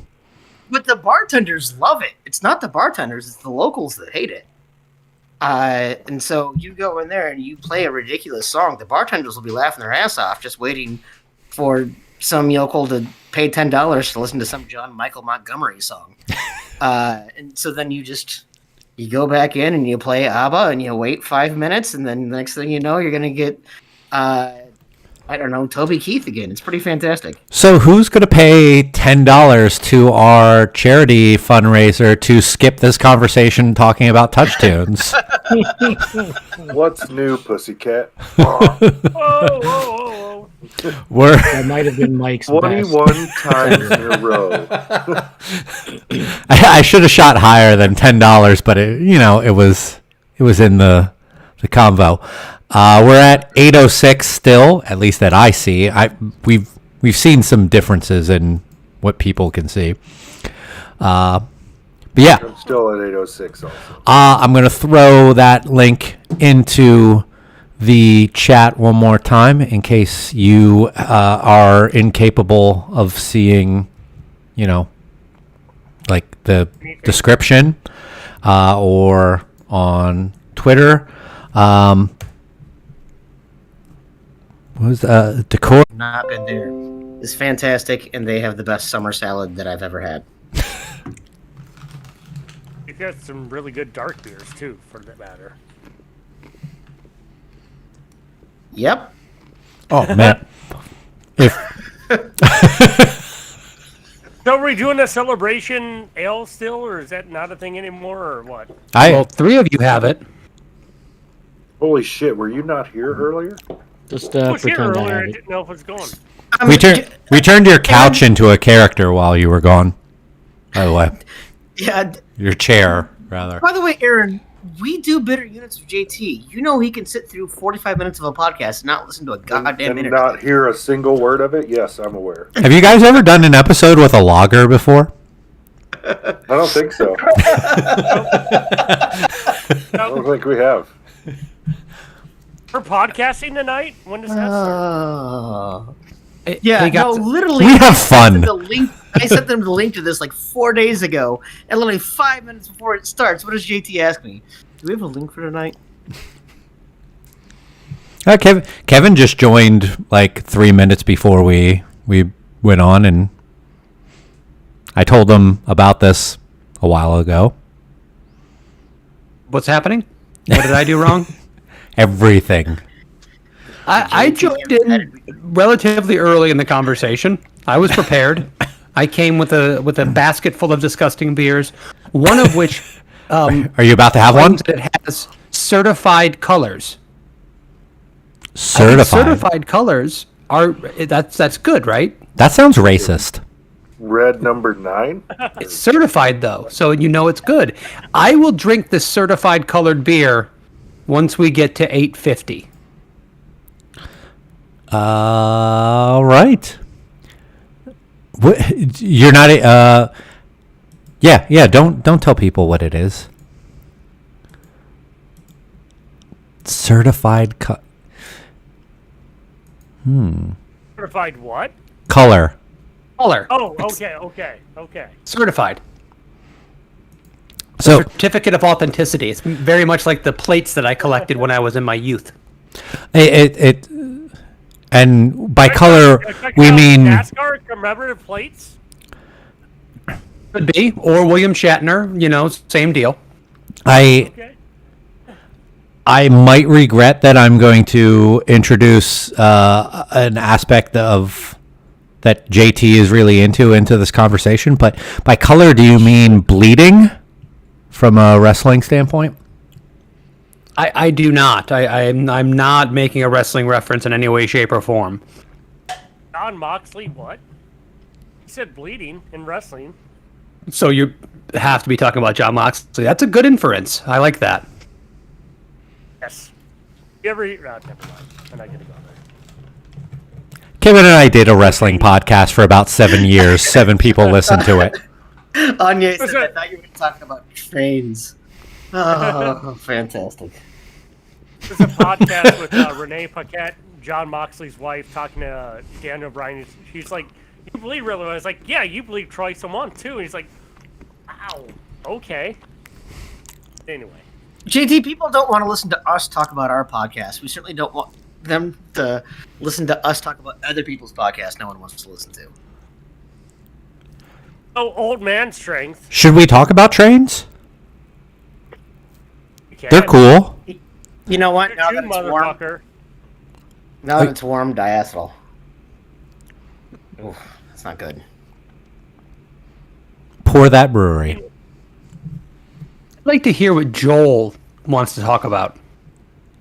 Any particular topics on your mind, Joel? Let's do an AMA. Ooh, I like that idea. Not me Are we personally. asking ourselves, or are we getting No, it the from? chat. Let the chat just ask the group or any specific person. Hey, UA, ask So you us mean anything. Anya and only UA. Anya? No, Eric and Jack will chime in. I think Aaron's brother's still on here. Maybe. It's only like 6 o'clock in the afternoon for him, so yeah. That's true. Oh fuck! Wait, for By the way, Hawaii, it's because only, like, so 4 Aaron, it's 6:30 where you're at. It is 6:30 right now. Yes. Quick fucking story that no one cares about, but it's our stream. When Go Kevin for it. when Kevin and I still did our wrestling podcast, there was a point that I was doing a 3-week vacation with my wife out in the Pacific Northwest before I knew you.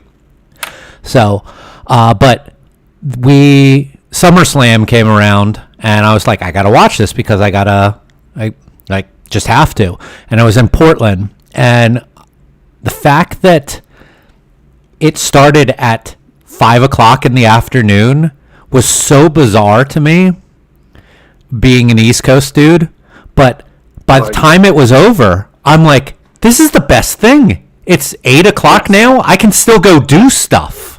Like, It's literally the most redeeming thing about living on the West Coast. Like, football starts at 9 a.m. on a Saturday morning, and I can watch football all the way to like 11 o'clock and catch every game all day. And it's like, that's the day. It's the sports and all of that. It's the best part about living out here. oh, All right, so we have our first AMA from Anya. Pulp or no pulp in orange juice? Oh, pulp. Yeah, no pulp. Kevin, you just got done drinking a beer with pulp. I don't mind pulp in orange juice. I prefer no pulp. I don't mind pulp. Smegma, not as happy with. Mike, pulp, no pulp. I've put this out on Twitter before because I know about Anya's stance on this. I'm pulp.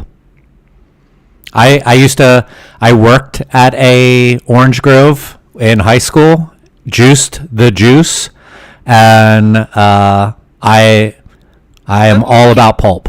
Wait, back up. You went to high school where? In Florida. Okay. Yeah.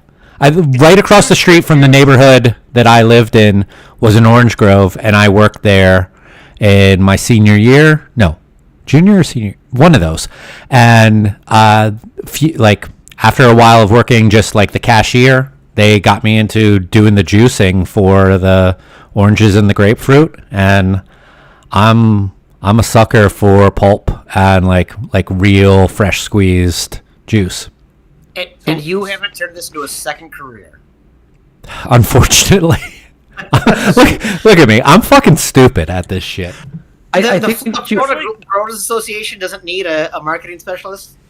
Well, guys, I think what you're missing here is that in Florida, the curriculum is so bad that 75% of a high school student's career is spent working in an orange grove. So that's really most of your diploma.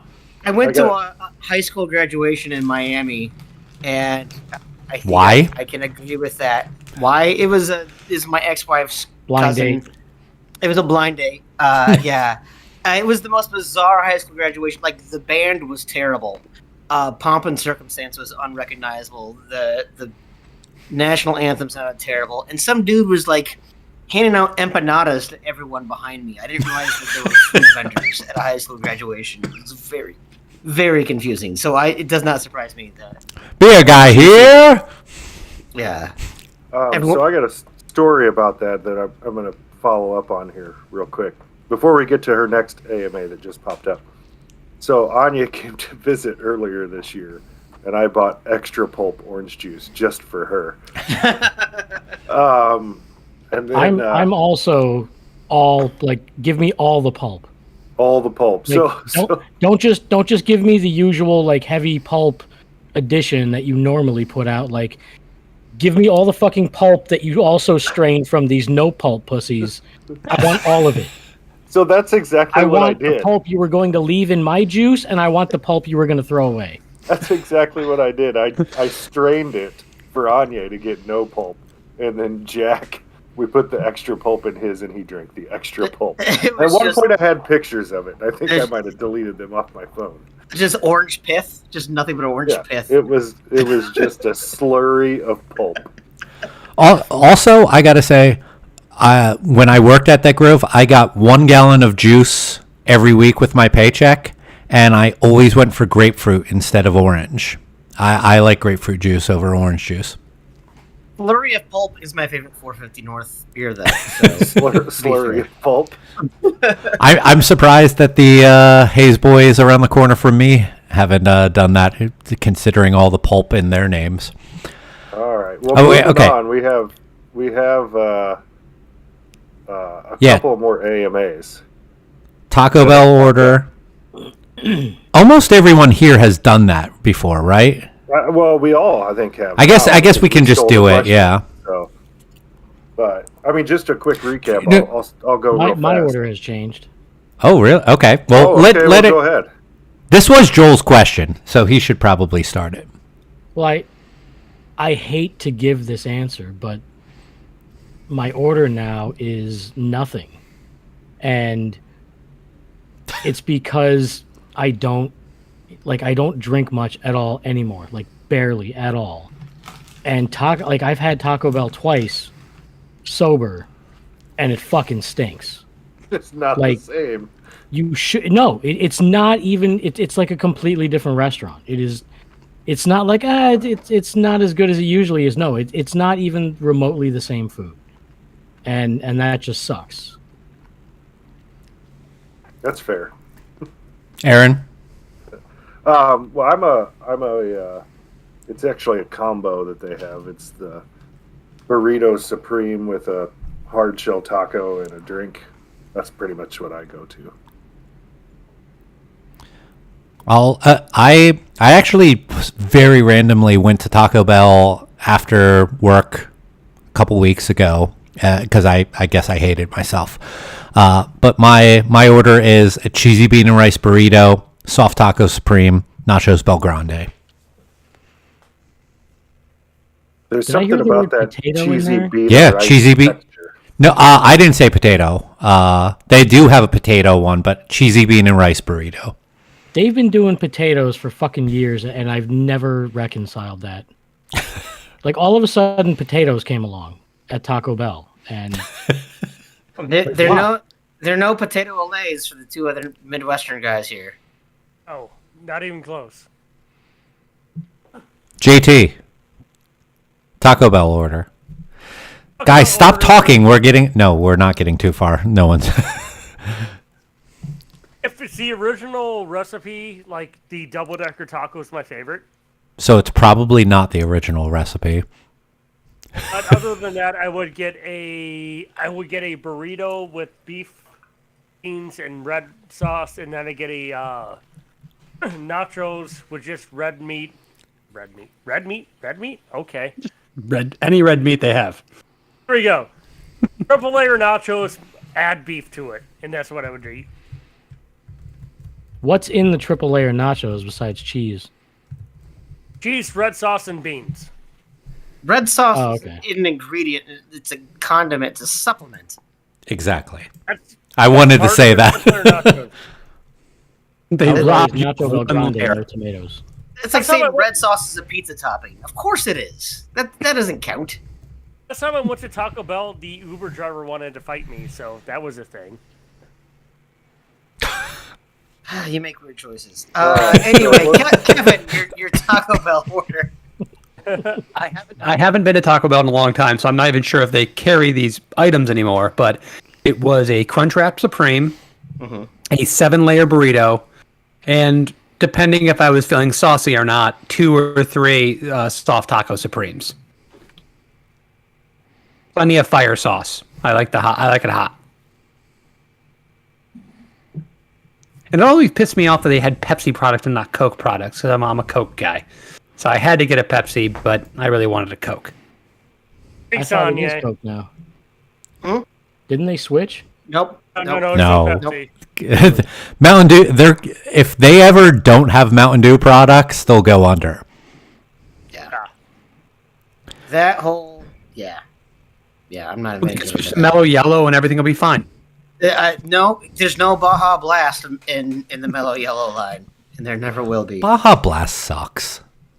You know what? I Oh. thought Baja Blast sucked until Oh. I started drinking hard Mountain Dew, and I'm gonna go ahead and come out of the proverbial hard Mountain Dew closet here and tell you that I actually do not hate hard Mountain Dew. Granted, Fucking great. I was in a hot tub while I was drinking it the last time, but I actually think that they're probably more enjoyable than the actual Mountain Dews. Maybe the strongest sentiment I've ever heard was, I'm going to come out right now and tell you that I don't hate that. Wait, okay, so Tim, you got to give yours, and then we're moving on apparently to KFC orders. Yeah, we gotta go like boy. lightning. Yeah, round. like it's not even lightning. we're It's gonna just go that faster. people are talking and it's moving stuff up fast. Yeah, and also we've been stuck at $806. Tell you what, I won't tell you my KFC order until someone donates another $20. I think we got to hold out on some of this shit because we are stuck at $806. And we got some ways So to go. let's see. What are the other questions here? Kill that animal if someone doesn't donate. Okay, so anyway, my Taco Bell. I'm gonna agree. It's the Crunchwrap Supreme, and I know that's kind of the cheat code for this thing. And then anything. My favorite part about going to Taco Bell late at night is you can make something up, and the cashiers don't even bat an eye, and they will serve you something. Did you say that on the episode where you stole this from me? Probably, but it is Because I true. feel like You I've heard this can make before. something up, and they will do it. Anya, I know that's not true. I'm sorry. Anyway, yeah. So let's go ahead and move on to KFC. But until I get another $20, I'm not answering it. Because so we have KFC. We also have what's our secret talent. We have there's a lot. So let's try to make this somewhat quick. Rapid fire KFC. KFC. KFC, I'll go. I haven't eaten KFC in a long ass time, but I always like extra crispy on my recipe. So it's probably just 3-piece extra crispy. I'm a potato bowl guy. It's Give, like give me 2 everything in one. Potato Yeah, I'm- bowl. The Patton Oswald bowl of misery. Yeah, I'm the scoop every sadness shit bowl. off the counter into a bowl and I'll eat it. Patton Oswalt. I'm glad other people know that bit. Pile. I Yeah, am well, a good. two-piece. I'm two-piece, like 2 drumsticks, mashed potatoes, and whatever. If not the Dennis Bowl and a failure pile of the Patton Oswalt joke for the whatever the famous bowl. I'll be back. Okay. All right. Joel, do you have a KFC? Do you go to a KFC? I can't stand their chicken. I hate those dry ass fucking biscuits. The coleslaw looks horrendous. The only thing I like from there is the real like super soggy ass wet corn on the cob. Like it's just been simmering for a fucking week. You're talking about KFC or Popeyes? KFC. Popeyes has those good like Cajun style fries and the goddamn what was it? The fucking I don't know. It's good. At Popeyes. So They got the I- chicken sandwich now. They're famous Popeyes for that is chicken amazing. sandwich. All right. You know what? Let's just move on. No one needs to hear us talk about terrible, awful food. Okay, so secret talent was the next one. Do you have a secret talent? What is it? and show him, or he won't believe you. Who asked this? My brother asked that because he's a jerk face. Oh, He is a jerk face. screw him. He also donated $100. So what? You got, Oh, Tim? wait, no, he donated $100 earlier. Tell him if he wants to see my secret talent, he needs to donate another $100. Well, that's not going to happen, probably. Well, then he can donate $100 when I show my special purpose. That sounds worse. Well, there's like one person on this live stream that got that joke, and I'm pretty sure it's Joel. Joel looks like he's getting everything right now. No, I was going to disagree and say if it was one of my jokes, everybody would be laughing.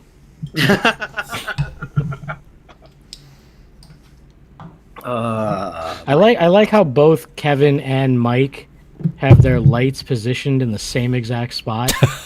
It feels very much like when Patrick Good call. Swayze is getting called into the light at the end of Ghost. You mean they're kind of mirrored to one another? No, No, I mean, no, they're the exact. it looks like the light of heaven is calling you both. My gonna my play light's with right. My light's right here to my left.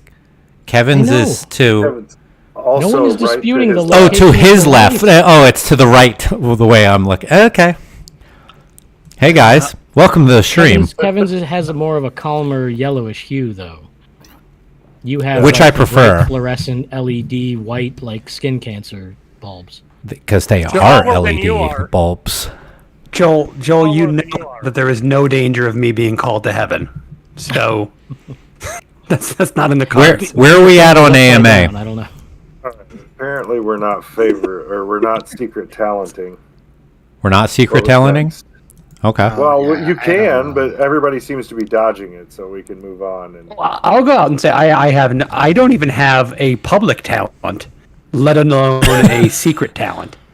But don't you have a side career as the impersonator of the warden from Shawshank Redemption?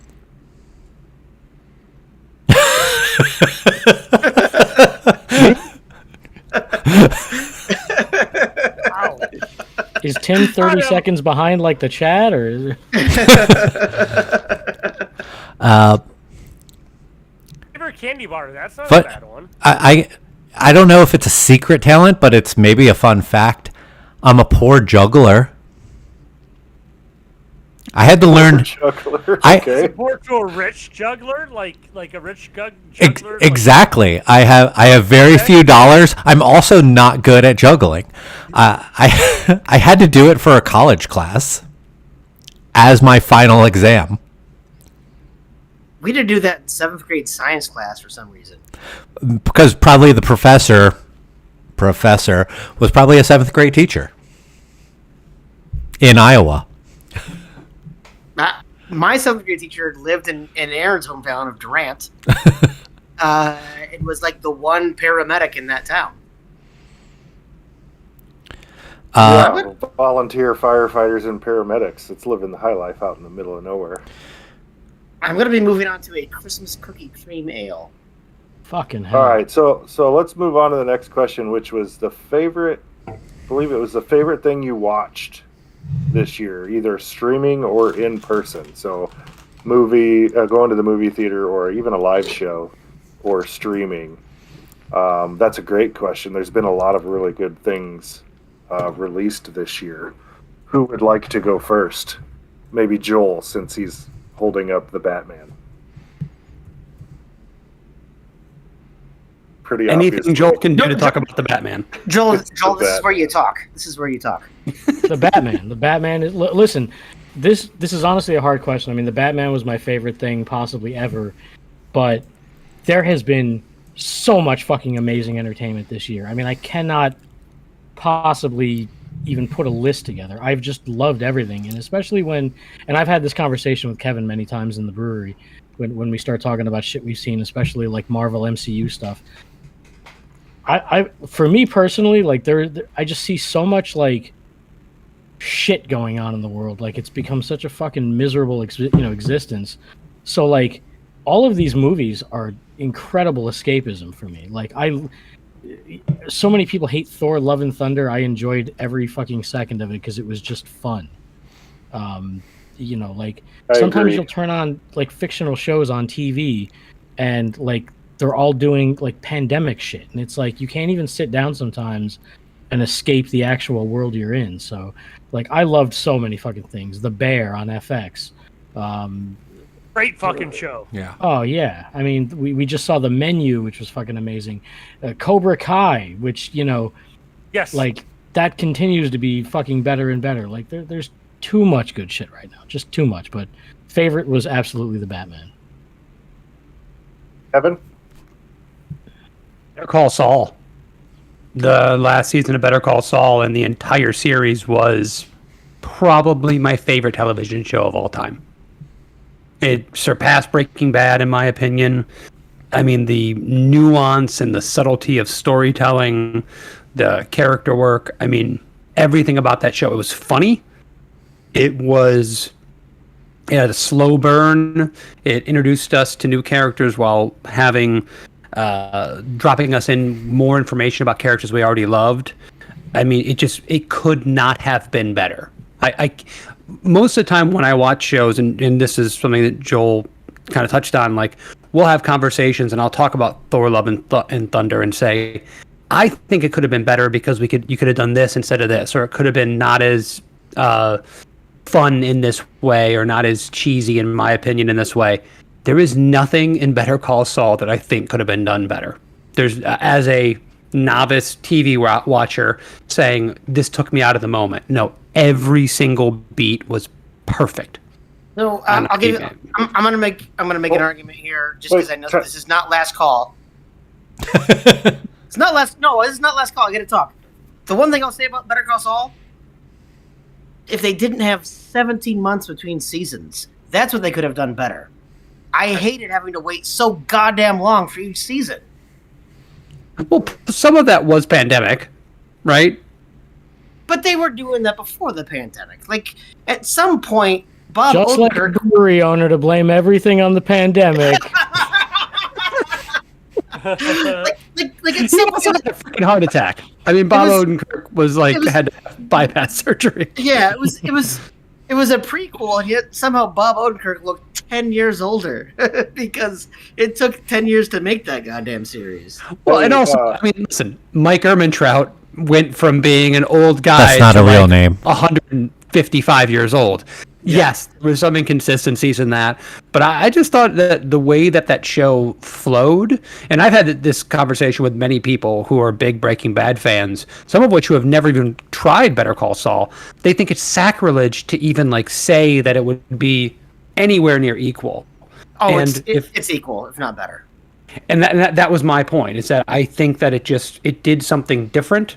I loved everything about the atmosphere. I'm not a big cinematography guy because I don't understand it as well, but it was just We beautiful. definitely have to watch the Batman together then. Point out all the cinematography for me. Oh my god! Cinematography is awesome. So You got a micro Aaron's a real dose time now out. too. What's his real time out? Time out before we move on to the next person, because I'm sure we could talk about that for a while, but we got to get through these questions too. Shout out to Joel Wynn, one of the nicest people I've ever met. I got to have a beer Hell yeah. with him. He dropped $50 into the donation, so we're Thanks, up Joel. to 56. Thanks, Joel. Joel is Joel Wynn. the coolest dude. Joel Luz is with us, or that's right. Was that the name on that episode? What? Weren't you? He's Joel Wynn. You're Joel Luz. Yes. Okay. Yes. Yeah. For anybody who doesn't know, he's the Joel that's not a piece of shit. What the fuck are you drinking, Kevin? I said once we got to 850, I'd drink the green. Oh, that's I right. have- Okay. Yes, so I, Joel got us there. Great dude. Now, Tim, since you want to talk so badly, why don't you tell us what show that you watched this year that's not Better Call Saul? I was gonna say, I like talking about Better Call Saul. It was a really good one. Again, thank you, Joel. I have not accidentally text messaged you when I meant to text message Joel Codner or vice versa. And also don't have Joel on your podcast when you have Joel as a guest host. That doesn't cause any confusion during the It's a episode. great episode, though. My vote for 2022 is going to be Peacemaker. Yes. I, Eagle. there's so many things about that. I've wanted for so long to hate John Cena, and I just can't. And that show made me love him even more. As a pro wrestling fan, he's fucking amazing in that show. As not a pro wrestling fan, because I don't think you have to be a pro wrestling fan to like him. I think you can just say that he's amazing in that show. He's affable. He's self-aware. But the entire cast, I think, does a really great job, and that does a really nice mix of blending humor with action with heartfelt story. It's not something that I would have thought I was going to like. I went in watching the first couple episodes thinking this is going to be dumb, and I went, "Oh man, I couldn't wait to watch it again." I'm going to get out of the Marvel universe and into the DC universe. I'm going to say Peacemaker. He's also the all-time leader in Make-A-Wishes granted. A lot. By a lot. He's an incredible Like a person. country fucking mile. Yeah. Mike, how about you? The Bear was definitely up there, but also I gotta say Severance, the Apple TV Plus show for Adam Scott, John Turturro, Christopher Walken. I love weird stuff, especially this last couple of years. Like, if it makes me think and doesn't completely make sense on its surface, I fucking love it. So I saw that they started filming the new season recently on Adam Scott's Twitter. I'm so stoked for that. That was a breath of fresh air to me, and I love that show. They're filming the entire season on Adam Scott's Twitter. That seems like a very weird way to go. It is. I mean, it just it goes with the whole joke. Yeah, I don't know which of us should be more ashamed, Kevin. See, I haven't watched either one of those last two yet, but they're both on my list of things to watch. I just haven't gotten to them yet. I'll tell you what I have watched, and I'm going to go off the reservation maybe a little bit here, because I'm all about stupid kind of doesn't make you think stuff just to pass the time. And there's a show it's on Apple TV called Acapulco. It's just about a little life and times of the people that work at this 80s resort in Mexico. It's like a hotel resort in Mexico. Just kind of fun, silly, not very serious, but that's a show that I've really enjoyed in the last year. And I think that just leaves JT, right? He raised his hand. He asked for permission to talk. Yeah, I think it's just JT's the last one to answer that question. Bear was amazing. Like freaking like the show I loved most though was Andor. But giant Star Wars nerd. I loved Mandalorian. I loved the Book of Boba Fett. But like Andor was amazing. Like Rogue One is one of my favorite parts of Star Wars. And this like the episode where they all escape and the guy says, "I can't swim," like that broke my heart. Just like Spoiler that. alert! Spoiler alert, yeah. Like just in like freaking oh shit, Sons of Anarchy, where Dax is like, "I've got this." Like, oh my god, just no, not Dax. Opie had this. Like, "I've got this." Like, that episode was amazing. Like, the show has been so well done. It's a slow burn, but it's been really well done. But Andor has been fucking phenomenal from day one. It's the greatest. Oh, I also want to shout out Joel Bruce over there for looping me into the Midnight Diner. Oh, The Midnight Diner was so much fun. you watched great- it all? I watched all of it. Holy shit! All of it. All the episodes of every iteration of it I could find. I haven't even seen it all. It's oh god. So, but that was a good one. Midnight Diner was a lot of fun. Then I think our next question is, where's it at? I saw a song one, like something about songs. The last song you listened to. And unfortunately for me, the last song that I listened to was "Don't Stop Now," I think is what it's called, by Dua Lipa. Because I was in the car with my daughter coming back from the skating rink and her birthday party a while ago, and that was the song that we got to listen to on the way back from that. I can answer that right now because I just pulled up my Spotify. It is Christmas Eve / Sarajevo 1224 from Trans-Siberian Orchestra. I love Christmas music, and I love Trans-Siberian Orchestra. Somebody has to. Kevin loves Christmas music too. I do love Christmas music, and we've been listening to a lot because my son is infatuated with just listening to the Grinch soundtrack over and over again. But the last song that we listened to together was actually "White and Nerdy" by Weird Al Yankovic. Nice. Good call. My son loves Weird Al. We listen to Weird Al all the time, and that just happened to be the last one. He's a genius, by the way. And if you haven't seen Weird, which we're talking about TV shows and media and all that kind of stuff, it wasn't my number one, but I mean, that biopic parody was one of the best things of the year. Daniel Radcliffe as Weird Al Yankovic, it was brilliant for anyone who hasn't seen it. I haven't watched it yet, but I want to. It's really good. Joel. Oh God, I'm trying to. Oh, okay, so I've been playing the shit out of this song from this band I just discovered called Turnstile. Found them on Sirius XM. The song is called "Holiday." I'm not really good at like the classifications of genres and all that shit. So but I think I've seen them described as like hardcore rock, whatever that is. But yeah, I can't stop playing it, man. I found it on Sirius XM on one of the rock stations, and it's really fucking good. I dig it. It's kind of unique. It's got like without the political shit. It's got like Anti-Flag meets Turbo Negro kind of vibe. What's the name again? Turnstile Holiday. I'm just gonna pull it up so I can listen to that at some point.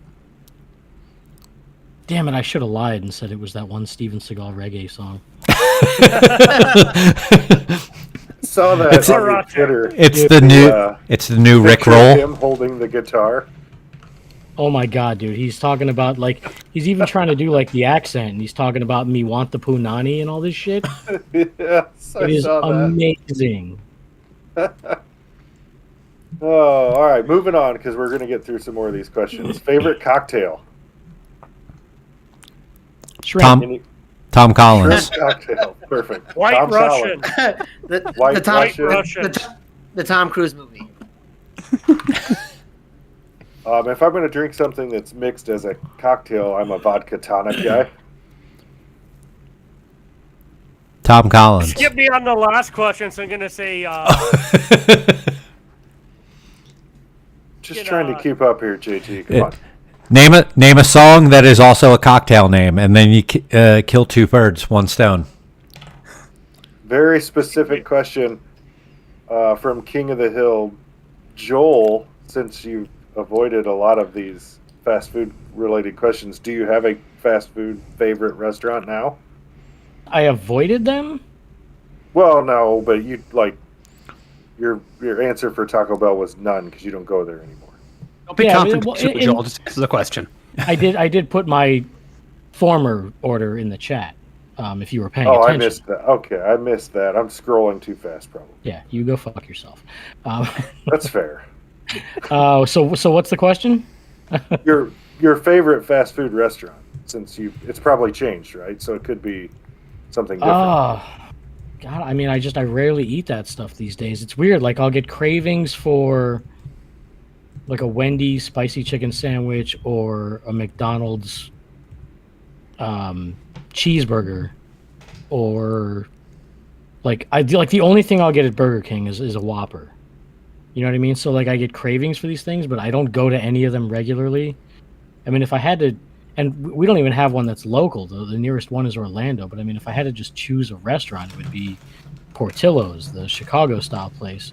The nearest one is in Orlando, and then I think there's a couple in the Tampa area, and that's like, you know, Chicago hot dogs, Italian beefs, cheese fries, all that kind of shit. So that's a place I would eat constantly if it was here. What about Rapid Chiba Hut? fire. Rapid What's that? fire. Chiba Hut. Chiba Hut's good, man, but it's not my favorite. JT, your first favorite candy bar? First favorite candy bar? Yeah, Crunch. you're first. Rapid fire. That means go fast. Favorite candy bar. Don't think about Crunch. it. Just go. Crunch. Okay. Kevin. Reese's peanut butter, anything. Okay. Tim. Snickers. Mike. Also Snickers. I'm a whatchamacallit Lower. guy. Joel. You would be. Team Snickers. Snickers. All right, a bunch of Snickers and some other stuff. Snickers is great. I do like the Snickers. That's true. Can Notice you how whistle? nobody said salted nut roll. Well, it's great. Salted nut rolls are great, but they're not not a favorite. Right? They're also not lunch. Thanks, Pearsons. It's like water in the desert, you know, like you're fucking working all day in the brewery and you're starving, and then you wolf down one of these free candy bars. You think it's the greatest shit ever. Do, but like, do yours come in a fucking plastic baggie that has a fucking cardboard Yeah. piece of paper that says, here's lunch on us? Like, that's not fucking lunch. There's no nutrition. It's not filling. Fuck you for saying that that's lunch. It's not even fucking funny. I guess you're mad about that article that said it became known as the brewer's lunch. I didn't see that, but yeah, Oh, now I am. I'll send that to you if you want to get real But mad. he is now. Yeah. Shit. Oh, really Sell grinds free my food, gears. Fuck you. Like, this is. You know, we are trying to raise money for hunger here, Mike. Yeah. Right. Hey, Pearsons, donate fucking money. Oh. Okay. Next God. question. Mike's mad Real- at free food.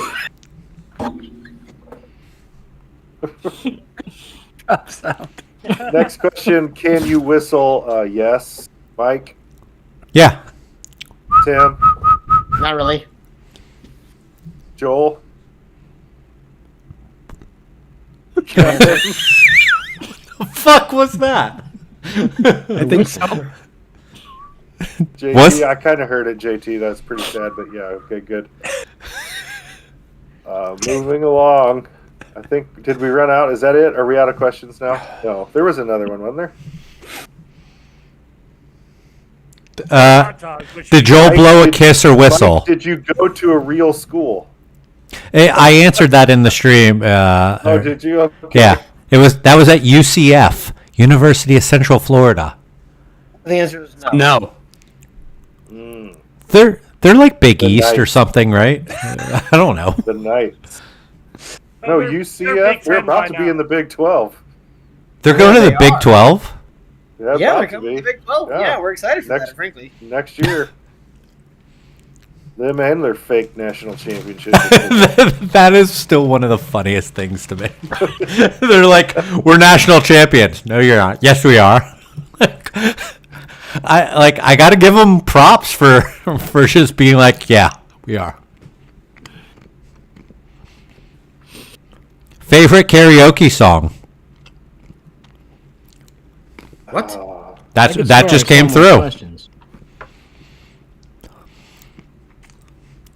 Oh, karaoke. That's not What I did heard. you think that I said? I didn't understand. It cut out. I thought you said. Oh, favorite you said Loki song. you said karaoke, not karaoke. I thought Oh, you cut out. Let's be fair. I thought you said favorite Loki song, and I was trying to think what songs are on the Loki soundtrack. Besides, I watched that entire thing on mushrooms, so I don't remember anything from that. But it was fantastic. the show? Yeah. That was a good show. Yeah. No. The opera Loki. That's what I watched. Oh, Yes, oh, no, okay. What other one? I got a double feature with that in Hamilton one time. Favorite Favorite karaoke song: "Forever in Blue Jeans," Neil Diamond. Next. The Devil Went Down to Georgia.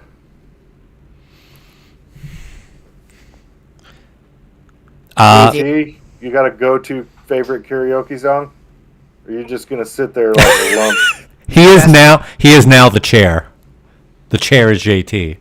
I do not do karaoke at all. Sorry. All right, moving on. Mute him. Kick him out of here. Okay, bye. Kevin. I've never done karaoke in my life. If I did, I'd do Thunder Road by Bruce Springsteen. All right, well that's fair. Joel.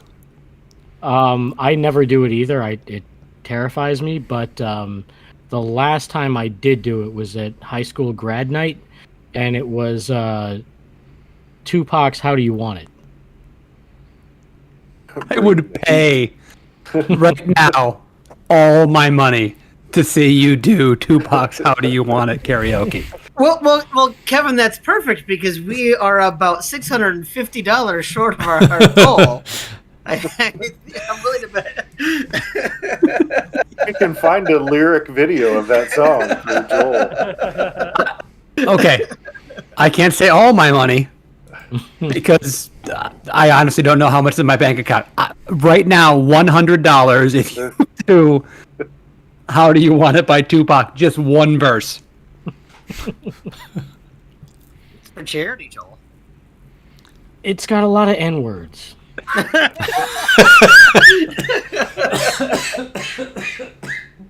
Favor? Fair, Can't do it. fair. You can just change it to our favorite candy bar. That'll be fun. No. He said his favorite candy bar was Snickers. Wow. Okay, so anyway, Take a moving second, on. Mike. Oh. I was going off of the. Never mind. Never mind. Move Coming on. back to that. Favorite Capri Sun. Jesus. The I one. had a Capri The one. Sun The one that was in my I have lunchbox. No idea. Ooh, I don't even Grande know, Cisco yeah. Fong song. No idea. By the way, Cooler. my karaoke song was "Pepper" by Butthole Surfers. Fruit roll-ups or gushers? Roll-ups. Roll-ups. Roll-ups. Roll-ups. Okay, that's a pretty unanimous then. Guilty pleasure song. Which Walking on is Sunshine, Continuing in the Waves. one of That those song's songs great. that you're not supposed to like or something. Is that Yep. what we're talking about here? Yeah. Yep. Also, anything by Air Supply. Katy Perry, Roar. Oh, fuck off. JT Fuck. stepping out on the limb. Oh, Oh buddy. fuck! Okay. Also, Katy Perry, "Firework." I don't know how someone else was gonna pick Katy Perry. The two biggest fucking earworms of the last, 20 years. Oh, I If thought you that could was mute Call her Me and Maybe. just look at her, she'd be amazing. The entire genre of hair metal for me. Yeah, okay. Kevin? I don't have any guilty pleasures when it comes to. I mean, I definitely have some music that people might think are questionable, but I can't identify one that I am embarrassed to listen to. If you could only have seen the conversation with Kevin and Joel talking about Billie Eilish, Oh, and Kevin talking about how much he likes Billie Eilish, and Joel trying to wrap his mind around this. He was so upset about Kevin liking Billie Eilish. I have thoughts. I'm going to keep them to myself. Does Mr. Biggs Be With You count for me? No, because that is just a solid song. It's also a top karaoke song. Eric So that Martin, is fuck not a yeah. guilty pleasure. that Okay. song, myself, my wife, and my son sing together for bedtime once a week. First I was song very I play happy when I with pick my- up my guitar. Yeah, I was very happy when my daughter decided she liked that song. So that was good. There was a day in 7th grade when the entire fucking school bus sang that song in unison. I'm not kidding. It was on the radio, and the whole fucking. The only 2 times that have happened, same year, different schools. It was that song and "Jump" by Criss Cross. How did I miss the bus? Daddy Mac will. No, we were all on the bus. Daddy Mac will make you. Okay, favorite macro beer. Coors Banquet. High Life. High Life. Heineken 0.0. Nice. I'll go with High Life. GT, No. this is where you talk. No. Coors Light or Miller Light or no, Busch Light. Okay. Being attacked by a gnat. It's not great.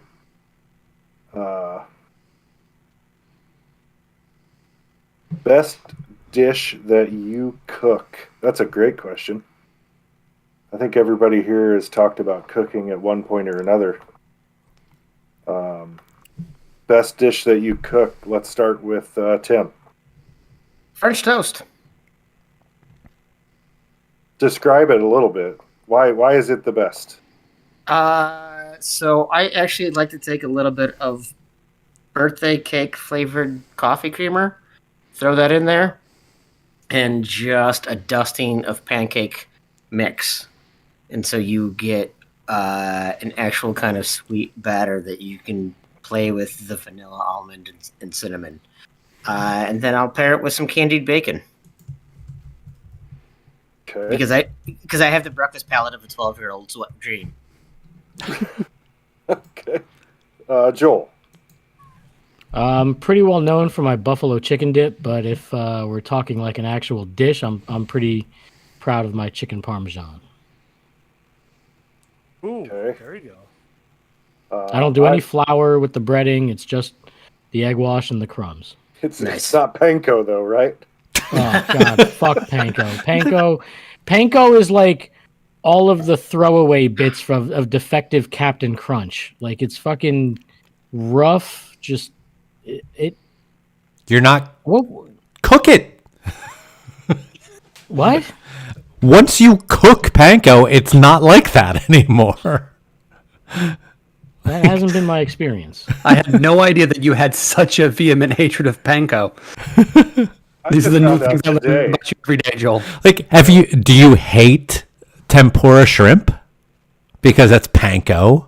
I'm not a fan. Like I like because of the way like coconut shrimp and all like those are the shrimp I reach for the least. I'd prefer like a normal batter or something. I don't like it. Just that goddamn texture.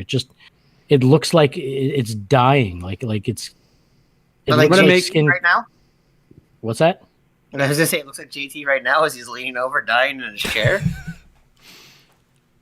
What are you doing, JT? I'm listening to my cat. Makes sense. 7. I make a mean shashuka, which is He does. peppers, onions in a red sauce. It's an African kind of spice dish with like lots of garam masala and coriander and curry spices, served with baked with feta cheese and topped with eggs and kind of broiled in the oven and served over like warm, crusty bread. That's like my like desert island, like hearty, rich meal. Mike and I can co-sign that for sure. We can certify it, Kevin. Thank you, guys. Sounds delicious. For me, it's potato soup. Yeah. What That's kind? probably What kind of probably base? thing. Well, it's a milk, with a roux. I make a roux and then milk and all that. But I use salted pork for the meat Ooh. instead of using anything else. That way, I don't have to really add any salt because it's all when you cook that pork into that, you get the saltiness, and so I use the salt pork for that instead. So, but that's probably the number one thing that my family requests of me to make is potato soup. Nice. So, and then JT can't cook, but go ahead and give your answer, JT. Either homemade like pizza with all the original recipes and all that, or chili. Like a really fucking good chili. Beans or no beans? All the beans. Chili, all the beans. Okay. All the pulp. All the pulp. Next question is. I didn't answer, but okay. Didn't? Oh, I thought you did. I'm sorry. Go ahead. I thought I went in order, but I must have. Potato salad. Oh. Recipe that I learned from Kevin's brother-in-law, working at his restaurant. Fucking brilliant potato salad. Like, and it's a thing since then I make for people, and they're just like, what the fuck is in this? I know that he $20 and Mike will share the recipe. Here's the key. Apple cider vinegar. That's it. Question on, Apple cider vinegar. Stream. There's a very important question. Okay. About potato salad. I don't know. You don't know which one it is? I only know two potato salads. I know German potato salad. Does that make that the white one? Are you saying mustard? No mustard? I love German potato salad, but what I'm making is it has mayo in it. Even though I'm disgusted by mayo as its core being. It is mayo based. It's like southern U.S. style potato salad. But it's subtle. It's not like tons and tons of mayo. No, it's not. There is no mustard in what I make. Okay, so it's a no mustard. I thought you were going to go with goat curry, Mike. It's funny. I haven't made curry in a long time, so I feel like I'm not that good at it anymore. But I like making Jamaican style curry. But I think that I do Brad's potato salad justice. I'll post my buffalo chicken dip recipe if we beat last year's numbers. Oh, There you go. Oh. Yeah, by the way, work to guys, do. Wait, we have been stuck at 8:56 for a while. So again, I want to employ the, I don't know, what, 3 people still left on this live chat. Please go ahead and tell your friends, your family. Don't tell them they have to listen to this shit. Just tell them to give money. yeah. It is please. for a real charity. We're not fucking BESing. BES? Yes. Is that a K-pop group? Yes. It's bull effing shit. I've been catching up on the sexiest male athlete. Yeah, that's the next one. I'm having a hard time with this one. There's some good looking dudes out there who play sports ball. Oh, yeah. I'll say Ronaldo. He's up there. Abe Landeskog or Finn Balor's abs. Is he having a stroke? Those are hockey players.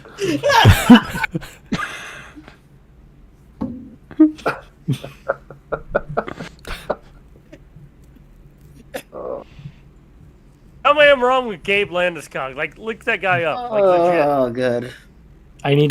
How do I spell I feel bad saying any NHL player because if they have all of their teeth, then they're not really a good player, probably. Yeah. Look at Gabe Landeskog and tell me I'm wrong. I know. Pro wrestling fan, tell me about. Are you gonna go put on an Avs jersey now? Kevin, who's the sexiest male athlete? I'm going to go with Riley Green, center fielder for the Detroit Tigers, because I got to represent my Tigers. Good for you. Aaron. Oh God, I don't know. It's a really good question. Brock Purdy. Okay, next question. Yeah. I don't know. Give me another minute. Let me think Okay. about this. It's Mike, an easy did you- question. Just pick the male athlete you want to fuck the most and let's move on. I'm just gonna. because There's a lot. He has a whole list he has to get through. I can't It's not I can't so easy. probably pick the best right now, but I'm thinking of one who at least has stood out to me over the past 6 months, and it's because it dresses fucking nice. Jalen fucking Hurts looks great in a fucking suit. That dude is sexy as fuck, and he's a great quarterback for a great fucking team. He's no Justin Herbert. Who's number one? Aaron, did you come up with an answer better than that yet? Go Birds. God, sadly, no. But I'll go with what's his face. Perfect. No, I can't think of his first name. He's the French soccer player who's just freaking incredible right now. He's a handsome dude. Mbappe. Oh, He's a good-looking dude. I don't know his first name either. and currently probably the best soccer player in the world. Nope. So he was incredible, and he's a good-looking dude. So there you go. Has everyone answered? Let's move on. Build your favorite burger. Oh, and okay, so I'll go first. So potato roll bun, smashed burger, blended meat, pork and beef, cheddar cheese slice, ketchup, mayo, lettuce, pickle, tomato. Bacon Okay. is optional if it's available. Right? It's your perfect burger, so everything should be available. That's a fair point. So probably put bacon on it then. Kevin's gonna put Sour Patch Kids and Marshmallow fluff. yes, marshmallow fluff on his. Yeah. Mike, what's yours? Potato bun. I don't even really care about the meat all that much, but medium rare, cheddar, ketchup, raw onion, lettuce. Red onion or white onion? Ooh, Red. yeah, red. Yeah. Okay. I mean, I like white too, but yeah, red just has a little extra kick. Yep. A little Okay. bit of bite out of it, yeah. Yep. JT, favorite burger? Texas toast.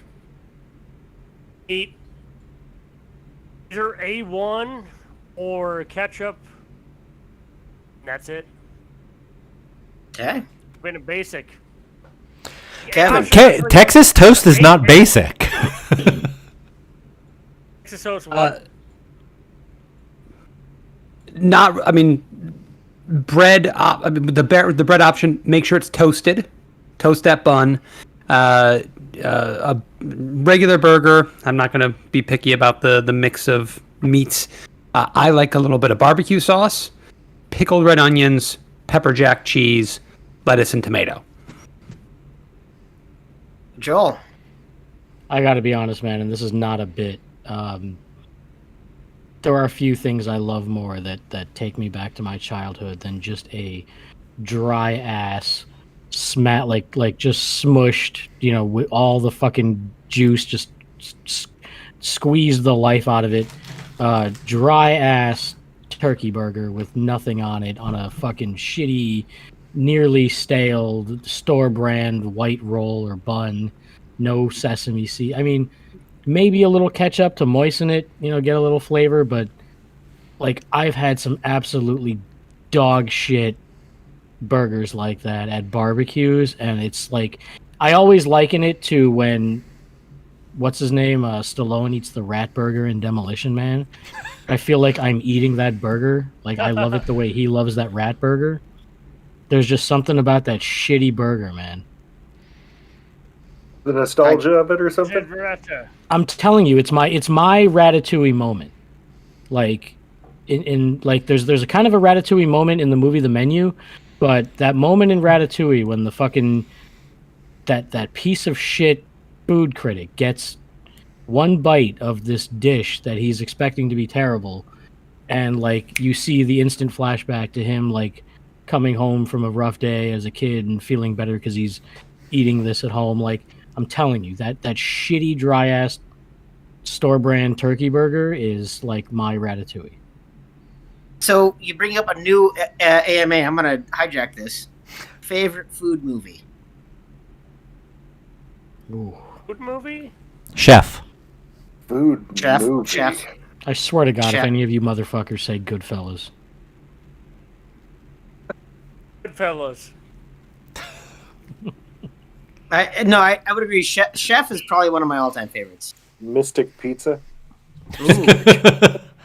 Actually, I haven't ever seen it. I'm just trying to think. I'm gonna say I don't know Mac any good and Me because half that movie takes place within the McDonald's. Want to do food TV shows is absolutely Well, then can we say Coming to America? yeah. In half of that movie. Yeah, I'm gonna say Better Off Dead. Okay. No, Chef. Yeah, for I think sure. it's. I mean, a true food movie. I think it is Chef. Yeah. Food movies, I mean, not so much. Food TV shows. Like, What's it's not even close. I haven't seen the movie, but my wife talks about it. Stanley Tucci with running a restaurant. She says it's a great like restaurant movie. Your favorite movie is a movie. No, that you've never seen? I'm just talking about other like if we're gonna just bring up bullshit like I know I'm gonna say Johnny Depp and Chocolat. Is that a? Eyes Wide Screaming, Shut. screaming. I'll go fuck myself. Okay. I can appreciate Mike saying my favorite answer is whatever my wife says. I think that like I can. It wasn't even that. I gave my answer earlier. I was just saying that one that like my wife mentions a lot is some movie like him running a restaurant. I don't big there it is. Joel Wynn for the win. Yeah, big night. Favorite comedian? Mitch. Carlin. Bill Burr. Mitch. Which is fucking great. Like, legit. Like fucking good. Aaron, did you answer? Was. Favorite comedian one? Yeah. No. Are all of ours dead? It's a good question, though, because there's a lot of them that are really good. It's probably Paula Carlin. Poundstone.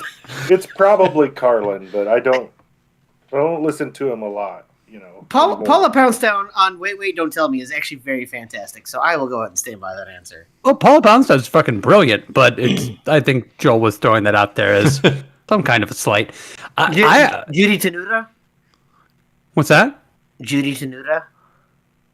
Rest I in don't know peace. that. She passed away recently. Yeah. Oh, you don't know who Judy? Okay. With No. the accordion. Judy Tenuta from like Space Ghost. Yeah. Let's get back to our let's get back to our listener AMAs. favorite '80s movie. Over Real the top. genius. Scrooged. Better Off Dead. If you know what, Planes, Trains, and Automobiles. Oh, great movie. Yeah. You got really to cool. get the 4K shit they just came out with 75 I minutes of bought it. deleted scenes.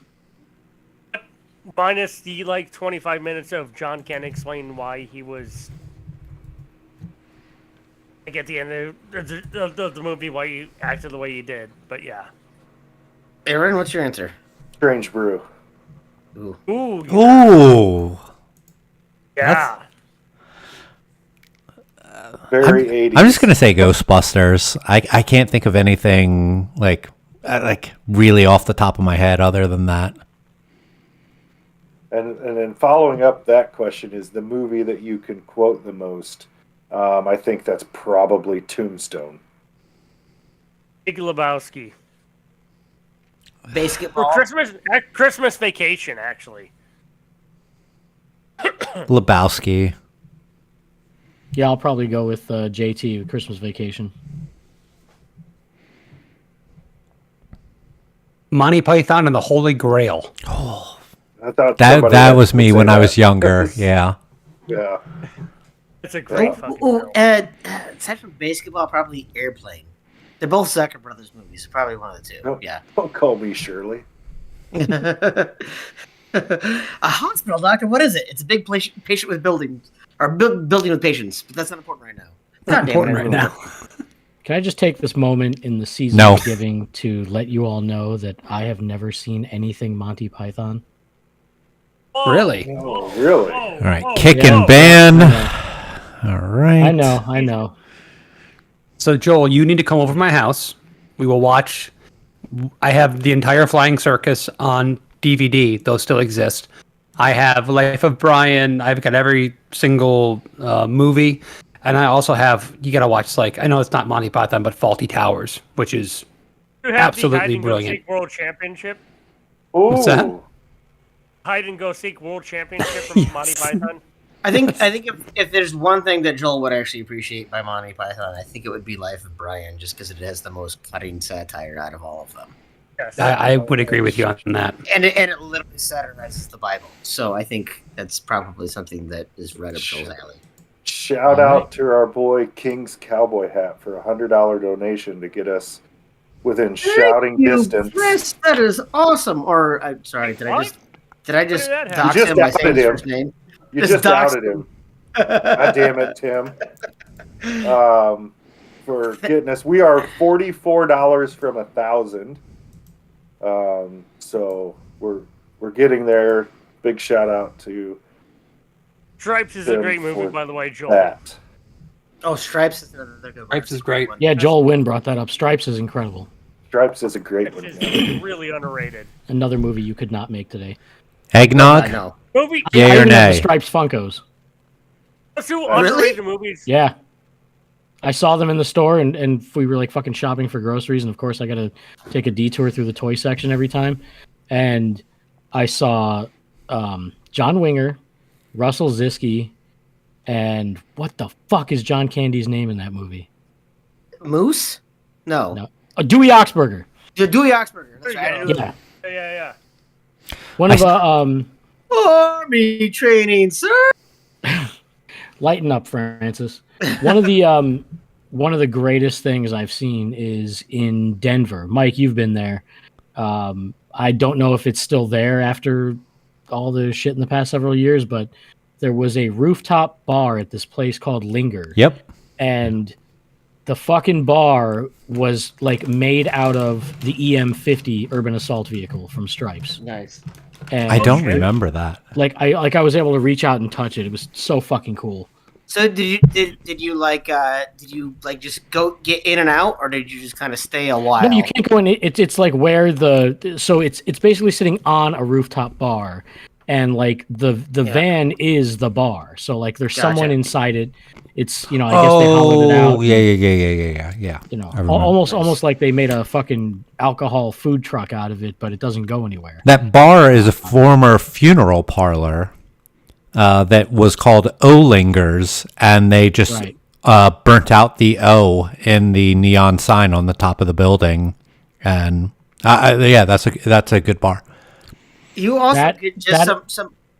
Sorry, I was gonna say you get PJ Souls and Sean Young at maybe their cutest Yeah, all time. for sure. And you had Mike, you and I were there with our former bosses from our first brewery when we were in town for either GABF or CBC. I don't remember which one. We were eating a shit ton of those. They called them Devils on Horseback, the fucking bacon wrapped dates stuffed with Oh, yeah. goat cheese, which is just crack. It's absolute crack. And that's where I discovered my love of spicy cocktails with that Saigon drink. Yeah, the With the new cucumber, Saigon. lime, jalapeno, Yeah. and gin. And that's the night that it was GABF because we were pouring that day. Yeah. And all day long, I'm fucking popping gummies. And for some reason, I cannot get drunk or high in Denver. It is just impossible. And I'm just popping gummies all day trying to get through GABF. And nothing is working at all. Like, I don't even feel any of them at all. And then we go to dinner with our bosses on that rooftop bar.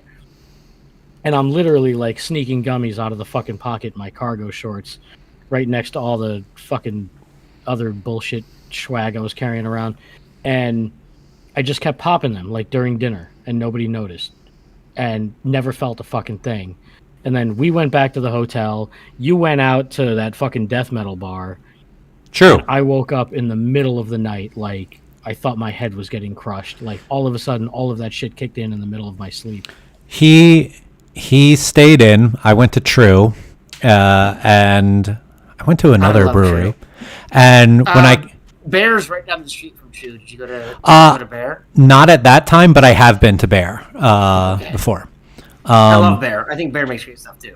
They did, yeah. But so I come back to the hotel room, and all the lights are out. So I was like, okay, I don't want to turn the lights on and wake Joel up. So I'll just use my phone to try to get myself over to my bed.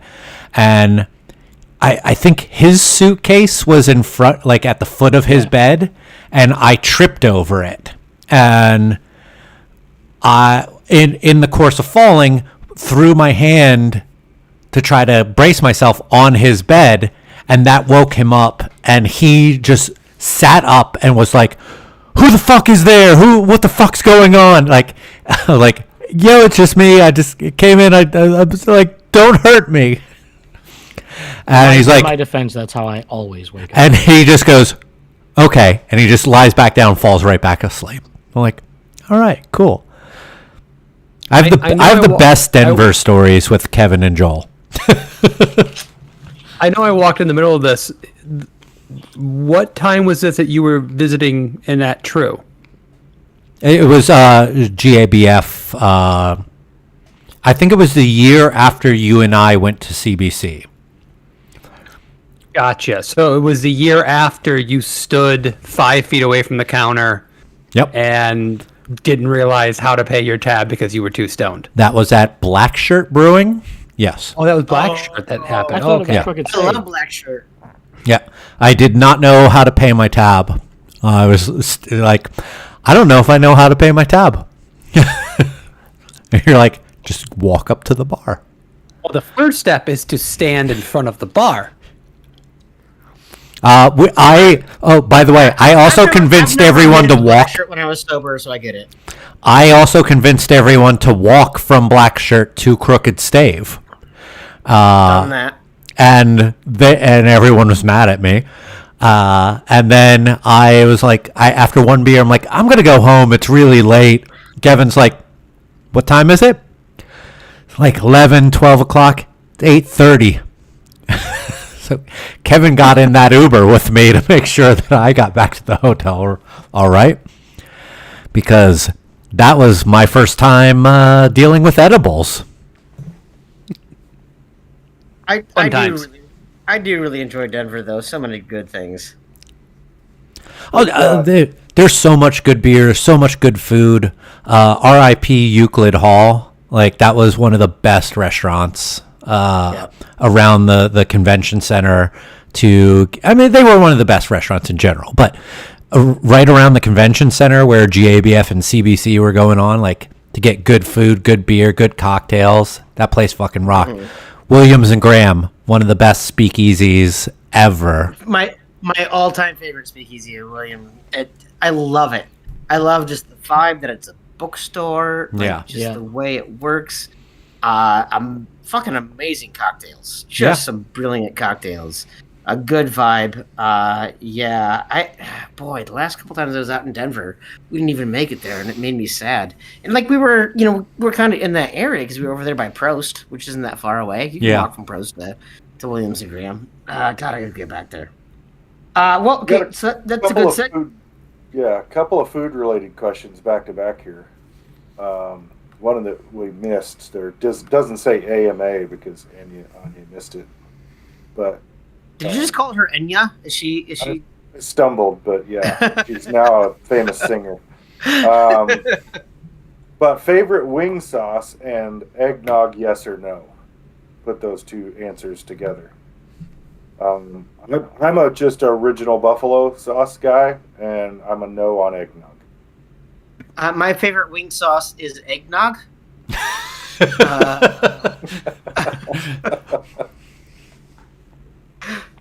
It's funny because my favorite eggs. Never mind. My favorite exhaust. Eggnog, no. I typically just go with whatever a place says is hot, and I'm okay with that. I will nog with the best of them. I love me some nog. And wing sauce, I tend to like the sweeter, spicier, I mean, like a more of a barbecue style wing sauce than like the traditional, like, I guess, buffalo sauce. JT's chair. Marshmallows and Sour Patch Kids. And smegma. Nothing but smegma. That's essentially what eggnog is. So I don't even know what I'm complaining about with some of these beers. Smegnog. It's a smegnog.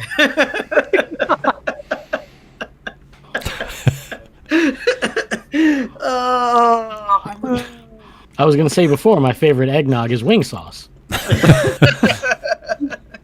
Just buffalo eggnog. Just eggnog with cumin and tamarind. I like that. I think it's a good way to go. Just I'm just straight up medium buffalo with because we're always ordering for the table and the kids don't like it too spicy, but I'm pretty happy with medium and as long as they hook up enough blue cheese and that was my follow-up question. No bread. Follow-up question: is it ranch or blue cheese? None. Blue cheese. Blue cheese. Neither. Blue cheese. Mayo. No, I'm kidding. I'm not gonna do. Eggnog. Just, Eggnog. just give me all the carrots and the celery. That's all I want. Favorite card game? If we keep saying smegnog, we're gonna get a cease and desist from 450. Favorite card game? Euchre. Euchre's a great game. Spit. What? Spit. Oh, okay. Yeah, spit. Okay. I don't know what that game is. I don't really anymore, but I played it so much as a kid. I don't play card games anymore, so I just went with something from my childhood. I saw it in the stream. Oh yeah. I saw the played it question. I haven't played it in forever, but I'm gonna go with bullshit. Oh, that's a good one. Yeah, I like that. I'm gonna go with Chinese poker. Yeah, I can get canceled again, Joel. It's fine. But that's the name of the game. JT's chair. Only, What do you say? Only if you describe Got it. exactly what that is. Oh, Have, you don't. have you ever played Pai Gow? What? Pai Gow? No gamblers here? Okay. No. Yes, I played Pai Gow. Pai Gow. So it's like Pai Gow, but it's 3 hands instead of 2, essentially. Oh, Who has nice. 3 hands? So you got a hand of 3, a hand of 5, a hand of 5. Each hand has to be better. I understand you, Mike. I'm not listening to him. We Fine, get it. I have a 7-year-old, and I'm going to say Crazy Eights. Old Maid. My favorite game, which not very many people can play anymore, is Double Deck Pinochle. I've never even played Pinochle. So it's a game my grandparents and my parents used to play a lot when we were together, and I got to sit in and play when everybody rotated through the single shower in the house when we were visiting my grandparents. So Pinochle is what you get when you stand too close to the urinal.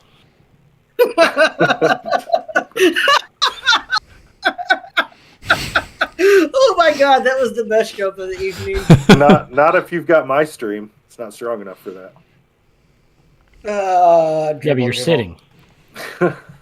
Well, that's what courteous people do. Just ask the Germans. Oh my god. Jesus. Is there anyone we can't offend? We didn't get the favorite bar. I think that's a lot better, safer answer. That's the next question. Yes. Okay. Favorite what? Bar. Favorite bar. Candy. Okay. Roseanne? Then mine's gold. Gold bar. Give me a Chin gold up. bar. Wi-Fi signal.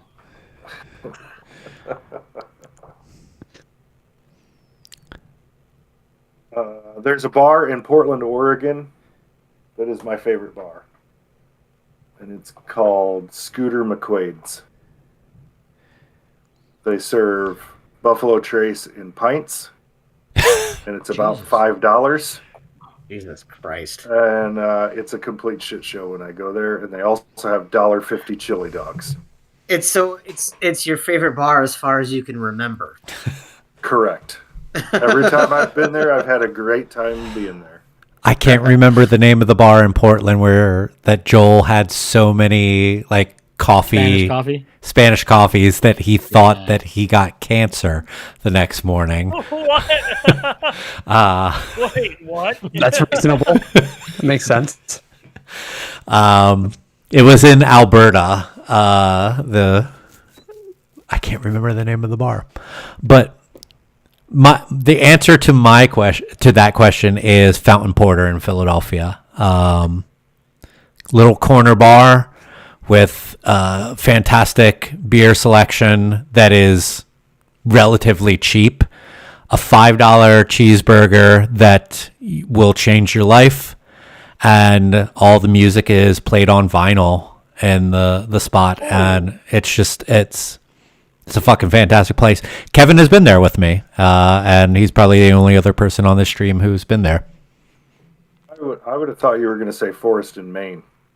Forest and Maine's it's a really good bar, but I think of it more, and they're not even in that spot anymore. They've moved. They're not in the house? They're not in the house anymore. But I think of that as a brewery, not as a bar. And I guess it's semantics, but yeah, Fountain Porter, Philadelphia, South Philly, 10th and Tasker. We have recently crossed the $1,000 mark. Yay! Wow, thank you guys. Thank you. Absolutely, we are at 1050. So I'm gonna go hop here in the fridge and see if there's something special to grab to celebrate. Wait, Tim, first, favorite bar? Favorite bar, in Minneapolis. It is Grumpy's Northeast. My favorite bar I've been to recently was the Silver Stamp in Las Vegas. It is the perfect approximation of a Midwest bar in Las Vegas for two people who have never lived in the Midwest. So much Hamm's merchandise all over the place. I love it. I can't wait to go back. I've already become best friends with the owners, and I wear their stocking cap religiously. So those are my two. And now I'm going to go grab a beer. I go next? Sure. Go for it. Okay. Favorite bar ever? The Busted Lift in Dubuque. Great spot. Amazing place. Locally, it's not even close to Winchester. Like, everyone knows how much I love the Winchester. It's a great beer bar. It's a great cocktail bar. Like, if... dogs can't look up. What's that? Dogs can't look up. Okay. What? He's doing a bit. Don't worry. He's doing a thing. Shaun of the Dead. Thank you, Kevin. What does the Winchester do the best? They Selection. do... What was that? Selection. They have a huge selection. Oh, their bourbon selection, all their selections for mixed cocktails, and it's amazing. It's a really... Have you been there, Aaron? No, but I know of it. Other than you too, I know other people that go there, and everything. It almost looks like a library inside, where everything is library shelves, and all the beers and liquors are kind of looking that way. Think of Ron Burgundy's apartment full of rich mahogany. It's that kind of place. They do their version of the Russian called the Duda Bites. It's all the mixings of a White Russian, but instead of coffee, it's like a coffee cube. So the place is fucking amazing. Oh my god, love that place. It's killing my liver, and I'm fine for it. I'm gonna go with a little place in Santa Monica, California called the Regal Beagle.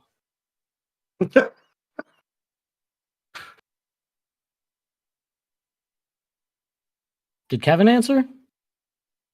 I didn't. I will say that much. one of my favorite bars is a place that I don't even know if it exists still, but it was in Boston called Bukowski's. Yeah. Cheers. What's that? It was in Boston. It's called Cheers. It's called Cheers. Yeah, Sam Malone was there, very kind person. Woody was at the bar. Bukowski's was just a kind of a hole in the wall bar with a great craft beer selection. And for like 3 years in a row, I went up there for Extreme Beer Fest. It was like very early on in my craft beer journey. When I was a brewer, and we were getting awards and being featured at Extreme Beer Fest. And it was a place I only visited a couple times, but I loved the atmosphere. It had craft beer, but it was also a hole in the wall at the same time, which really kind of suited me. And it was a place that I really, really loved and I fondly remember. Joel, you made a Three's Company reference there, but is the Regal Beagle a real thing in Santa Monica? No, I did Okay. Google it, and I think there's I think there's like a location in Michigan that I don't think has any actual relation to it. Dear They just took the Lord, name. yeah. Yeah, I mean, because there's probably a place Ruby, called Jack Trippers, right? There has to be a bar called Jack Trippers somewhere. Like, it certainly, Probably. if I lived in Santa Monica, I would want to open a bar that. I've been going down the Three's Company rabbit hole a little bit lately, and it's honestly amazing. Like you could not make it today. No, not even a Oh. little bit. No, but Regal Beagle is in San Diego, according to Anya. Oh, Chino. The real one or the fictional one? Because the fictional one should be Santa Monica. yeah. And also, JT is Busted Lift, a music venue. Busted Lift? I don't think so. No, it's in the basement of a bar or basement of a place in Butte. It's not a music venue. Sorry. So there is a real Regal Beagle in San Diego, and their sister bar is the Regal Seagull. There's no Regal Eagle? Is there a Apparently third place called a Flock of Seagulls? Is there supposed to be a snare shot there? Didn't. But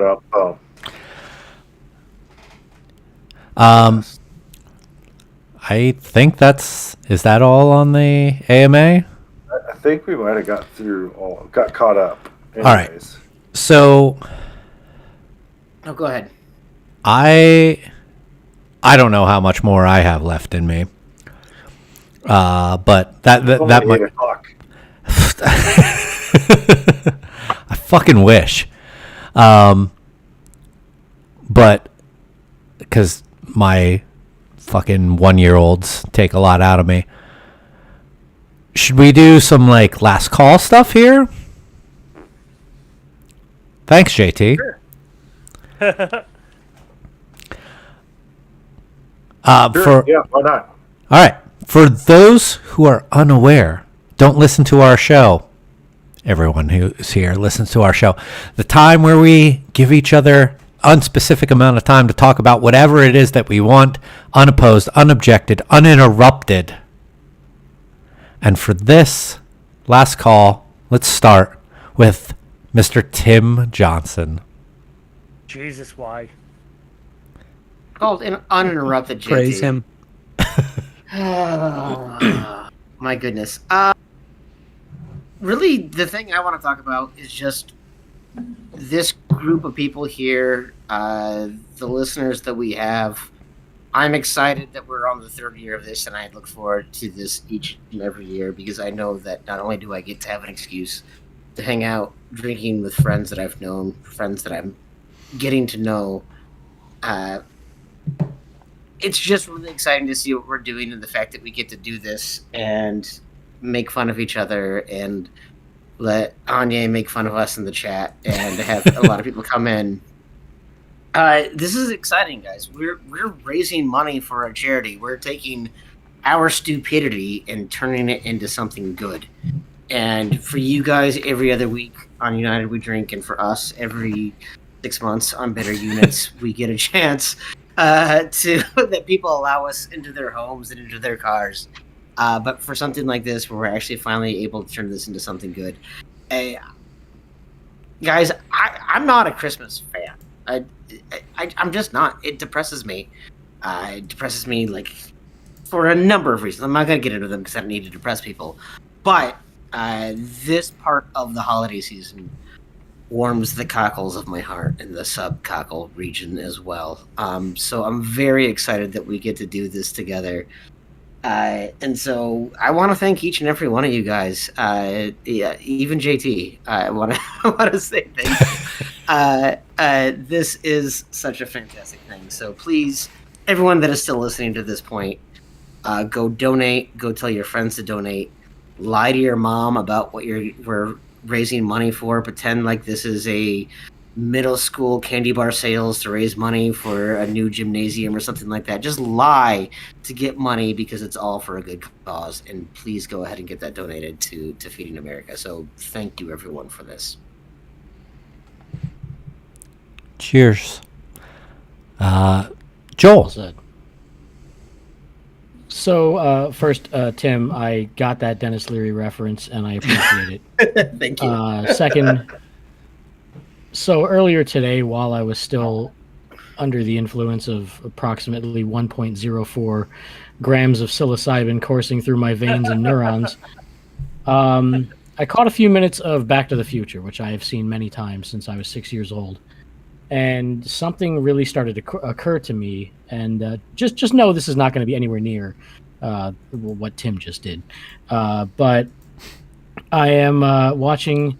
It comes on in the scene right about when Marty is trying to walk George through how they're going to handle the Enchantment Under the Sea dance parking lot situation with Lorraine, and basically the plot is. She wants to go to the dance with Marty, and he is basically going to start making her uncomfortable by, as he says, taking advantage of her. And then George comes in, opens the door, and attempts to save her from this. And there are a lot of plot holes here, okay? First of all, what if she's into it? Marty has to start fooling around with his mom just enough to get her upset so that George comes along and saves her from it. But she's way into Marty. So what happens if she just lets Marty do whatever he's doing?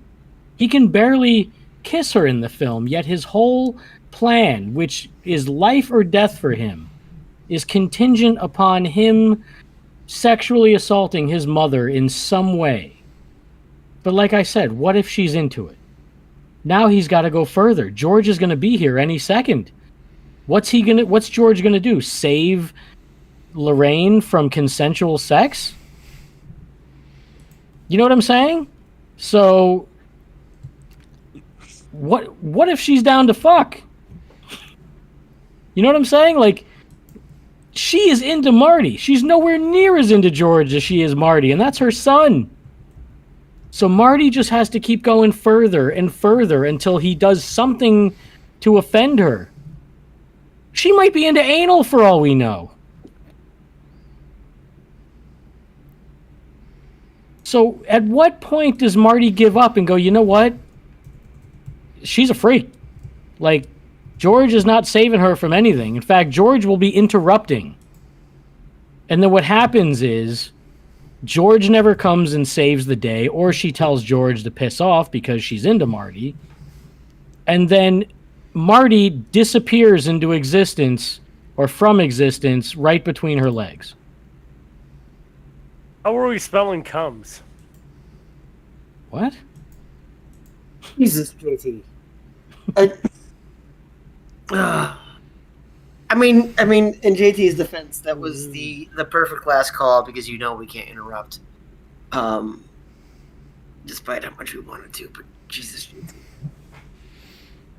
I'm just saying, Marty's entire plan was like, okay, George, I'm going to be assaulting my mother. That's when you come in, right? And then George is like, cool, I'll take over from there. You just pass the baton. Am I the only one who sees it this way? Yes. I see it that way, Joel. I'm with you. I just think the way that you so eloquently put it makes it very, very hard to follow. His entire plan for survival is contingent on at least rounding third base with his mom. And hoping she's not a freak. She says herself, it's not the first time I've parked before. I'm almost 18. Hey, The Aaron. earnestness that you are using while talking about this and the way you're dressed give me a very interesting juxtaposition that I'm really enjoying. That earnestness is the worst of the Ernest movies. Jeez. Ernest Ernest goes to fuck his teenage mom. Hey, Aaron, you want to follow that? Well, Good luck, buddy. Well, I'm going to also say that I got Tim's Dennis Lear reference.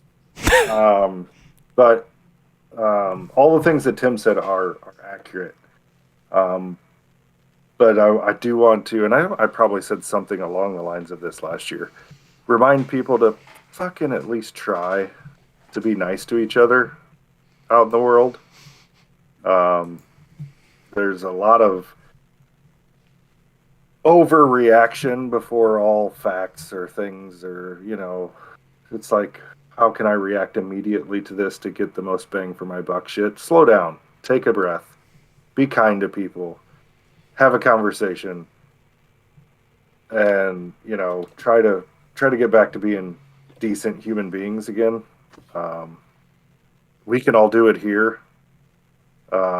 So you can do it out there. I mean, I've never met 3 of the people on this podcast in person before. But it's not hard to be human and nice and develop relationships rather than just being assholes all the time. So, hey world, fucking knock it off. I'll jump in now and say I would love it if people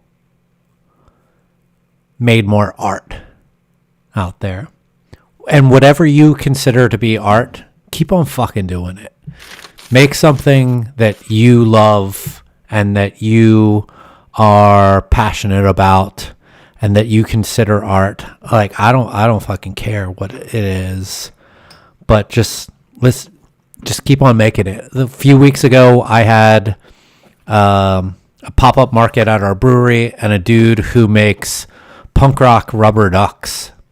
He takes rubber ducks and puts spikes around their necks and gives them mohawks, and I thought it was one of the coolest looking fucking things ever. I have 2 guys on this stream to thank for putting out my photography for print sale out there, and I've had some sales. Fuck if I know why, but like Because it's really good. well, I'm thank you. sorry, I know I'm not supposed to interrupt, but I'm going to interrupt for that. Well, thank you. But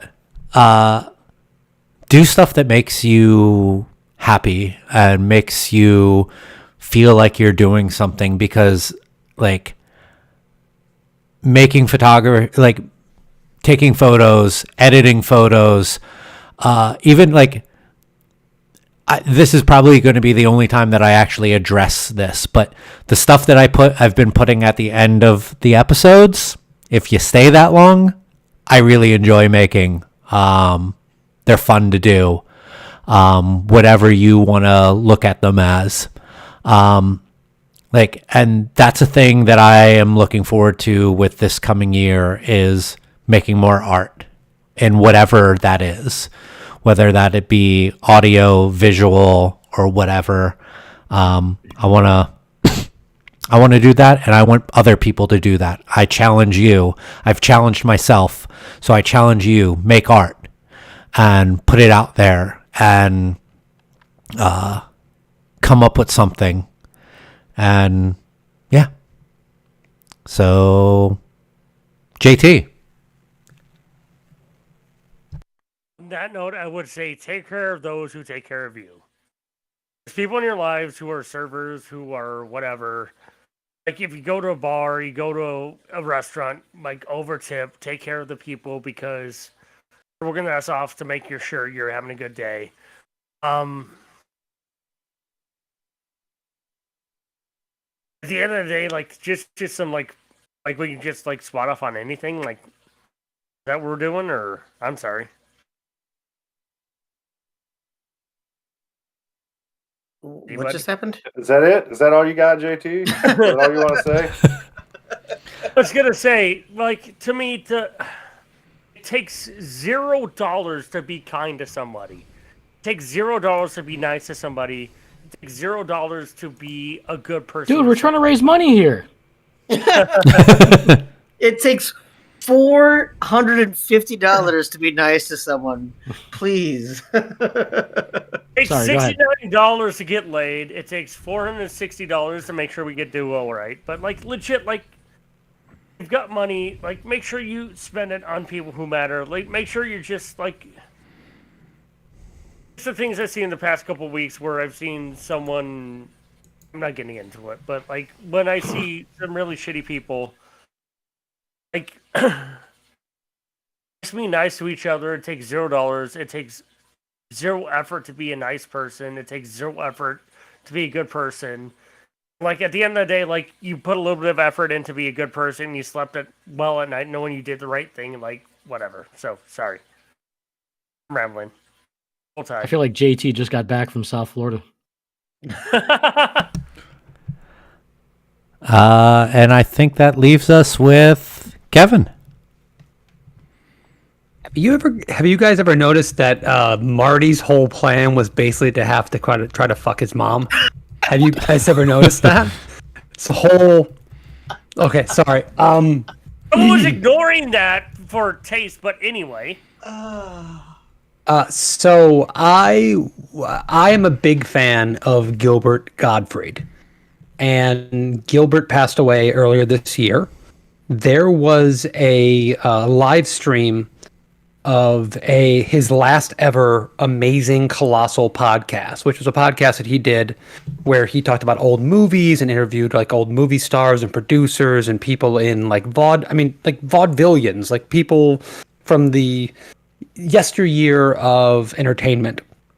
And in this show, he had friends like Penn Jillette and people from all over entertainment come in, and Gilbert had died. They did this in his honor, and this was the last hurrah for that podcast, which I love, which I listen to on a weekly basis.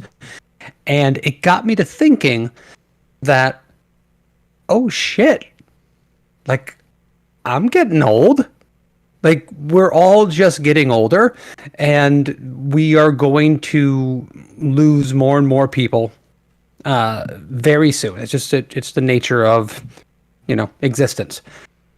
And I was thinking that when you have the kind of people that are going to celebrate your life and enjoy what you do and really celebrate that in like a joyous way, it's probably the most important thing in the world. So I'm lucky enough to have good friends. Some of them are sitting here on this podcast right now. Some of these people that I don't know well, but I'm happy to be having a good conversation with for upwards of 3 hours on a lovely Saturday night. But it is so important to have joy, to have someone like Joel wearing a ridiculous outfit making fun of you. It is very, very important to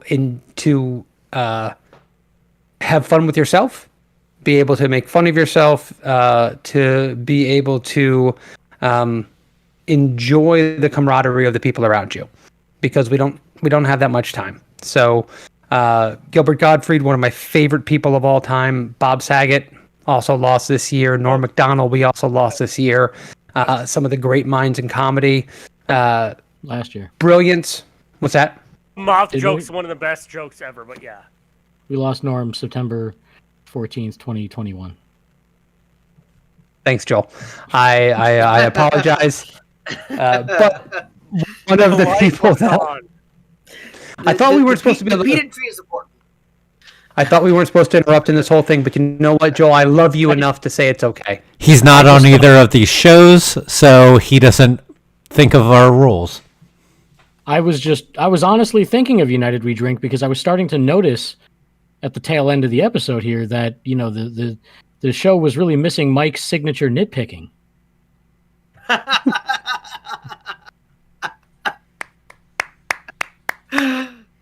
good way to end it is anything, right?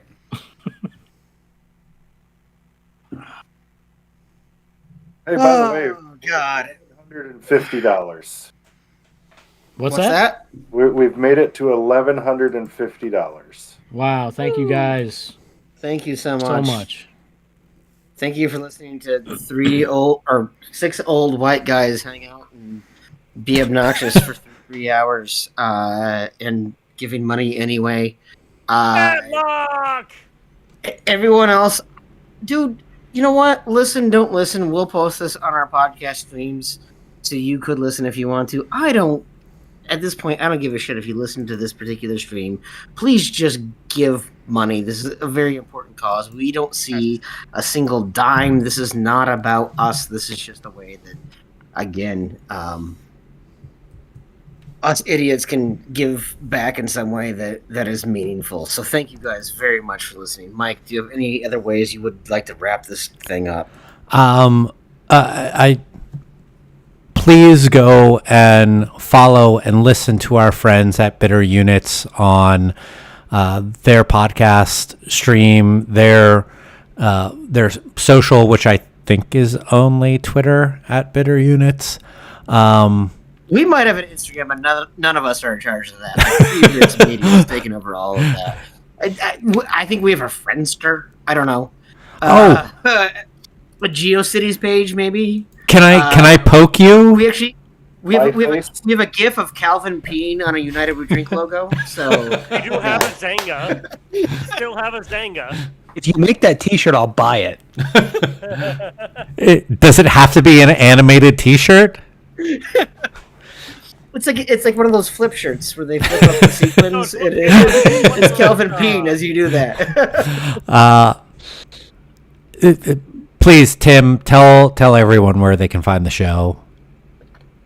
You can find us on bitterunits.com. If I updated the website, you can go and find us at Bitter Units. On Twitter, we have our own feed. We're part of the Three Beards Media Network, so please go ahead and check out that through there. We release episodes not as frequently as these United We Drink guys, but we're very grateful to be partnered with them on something like this. We're very grateful for you guys joining us and doing this. You can find our show at UnitedWeDrink.com, and we're at United We Drink on Twitter, at United We Drink Pod on Instagram. We're on all the podcasting services. Stitcher? What? Are you on Stitcher? Yes, for now, as long as they're still alive. For the 7 people who listen to it. This campaign is going on until the 14th of December. I'm going to throw it one more time out into the chat. If you have the ability to donate, please do. You can do it tonight. You can do it tomorrow, like when you feel bad that you didn't do it tonight. There are a bunch of people who I know who are listeners to this show who were not a part of the stream and who did not donate, at least in name, and I will come after you if you don't. I know who you are. Come on, it's for a good cause. Let's do it. Philly. The I love Philly that is you coming call out them out Mike. with your best It's not even. Maybe it's the Philly in me, but Yeah, the Philly's coming out. He's like, I know you didn't donate to the cause. No, no. just no. No. I want to thank everyone who joined in on the stream and watched any bit of this, let alone all of this. Anya, you're like the queen. Like, you get the crown. You've been here for all of them. Just thank you. Be good to one another out there. It's the holiday season. I love it. I want people to be nice to one another. So just be excellent to one another. Is that what Bill and Ted said? It's at And least close. party on, dudes. Yeah. Party on, everyone. Good night. And good luck. Merry Christmas. Cheers. Hail Santa. Hail Santa. Good night and good luck. That was one of my favorite George Clooney movies.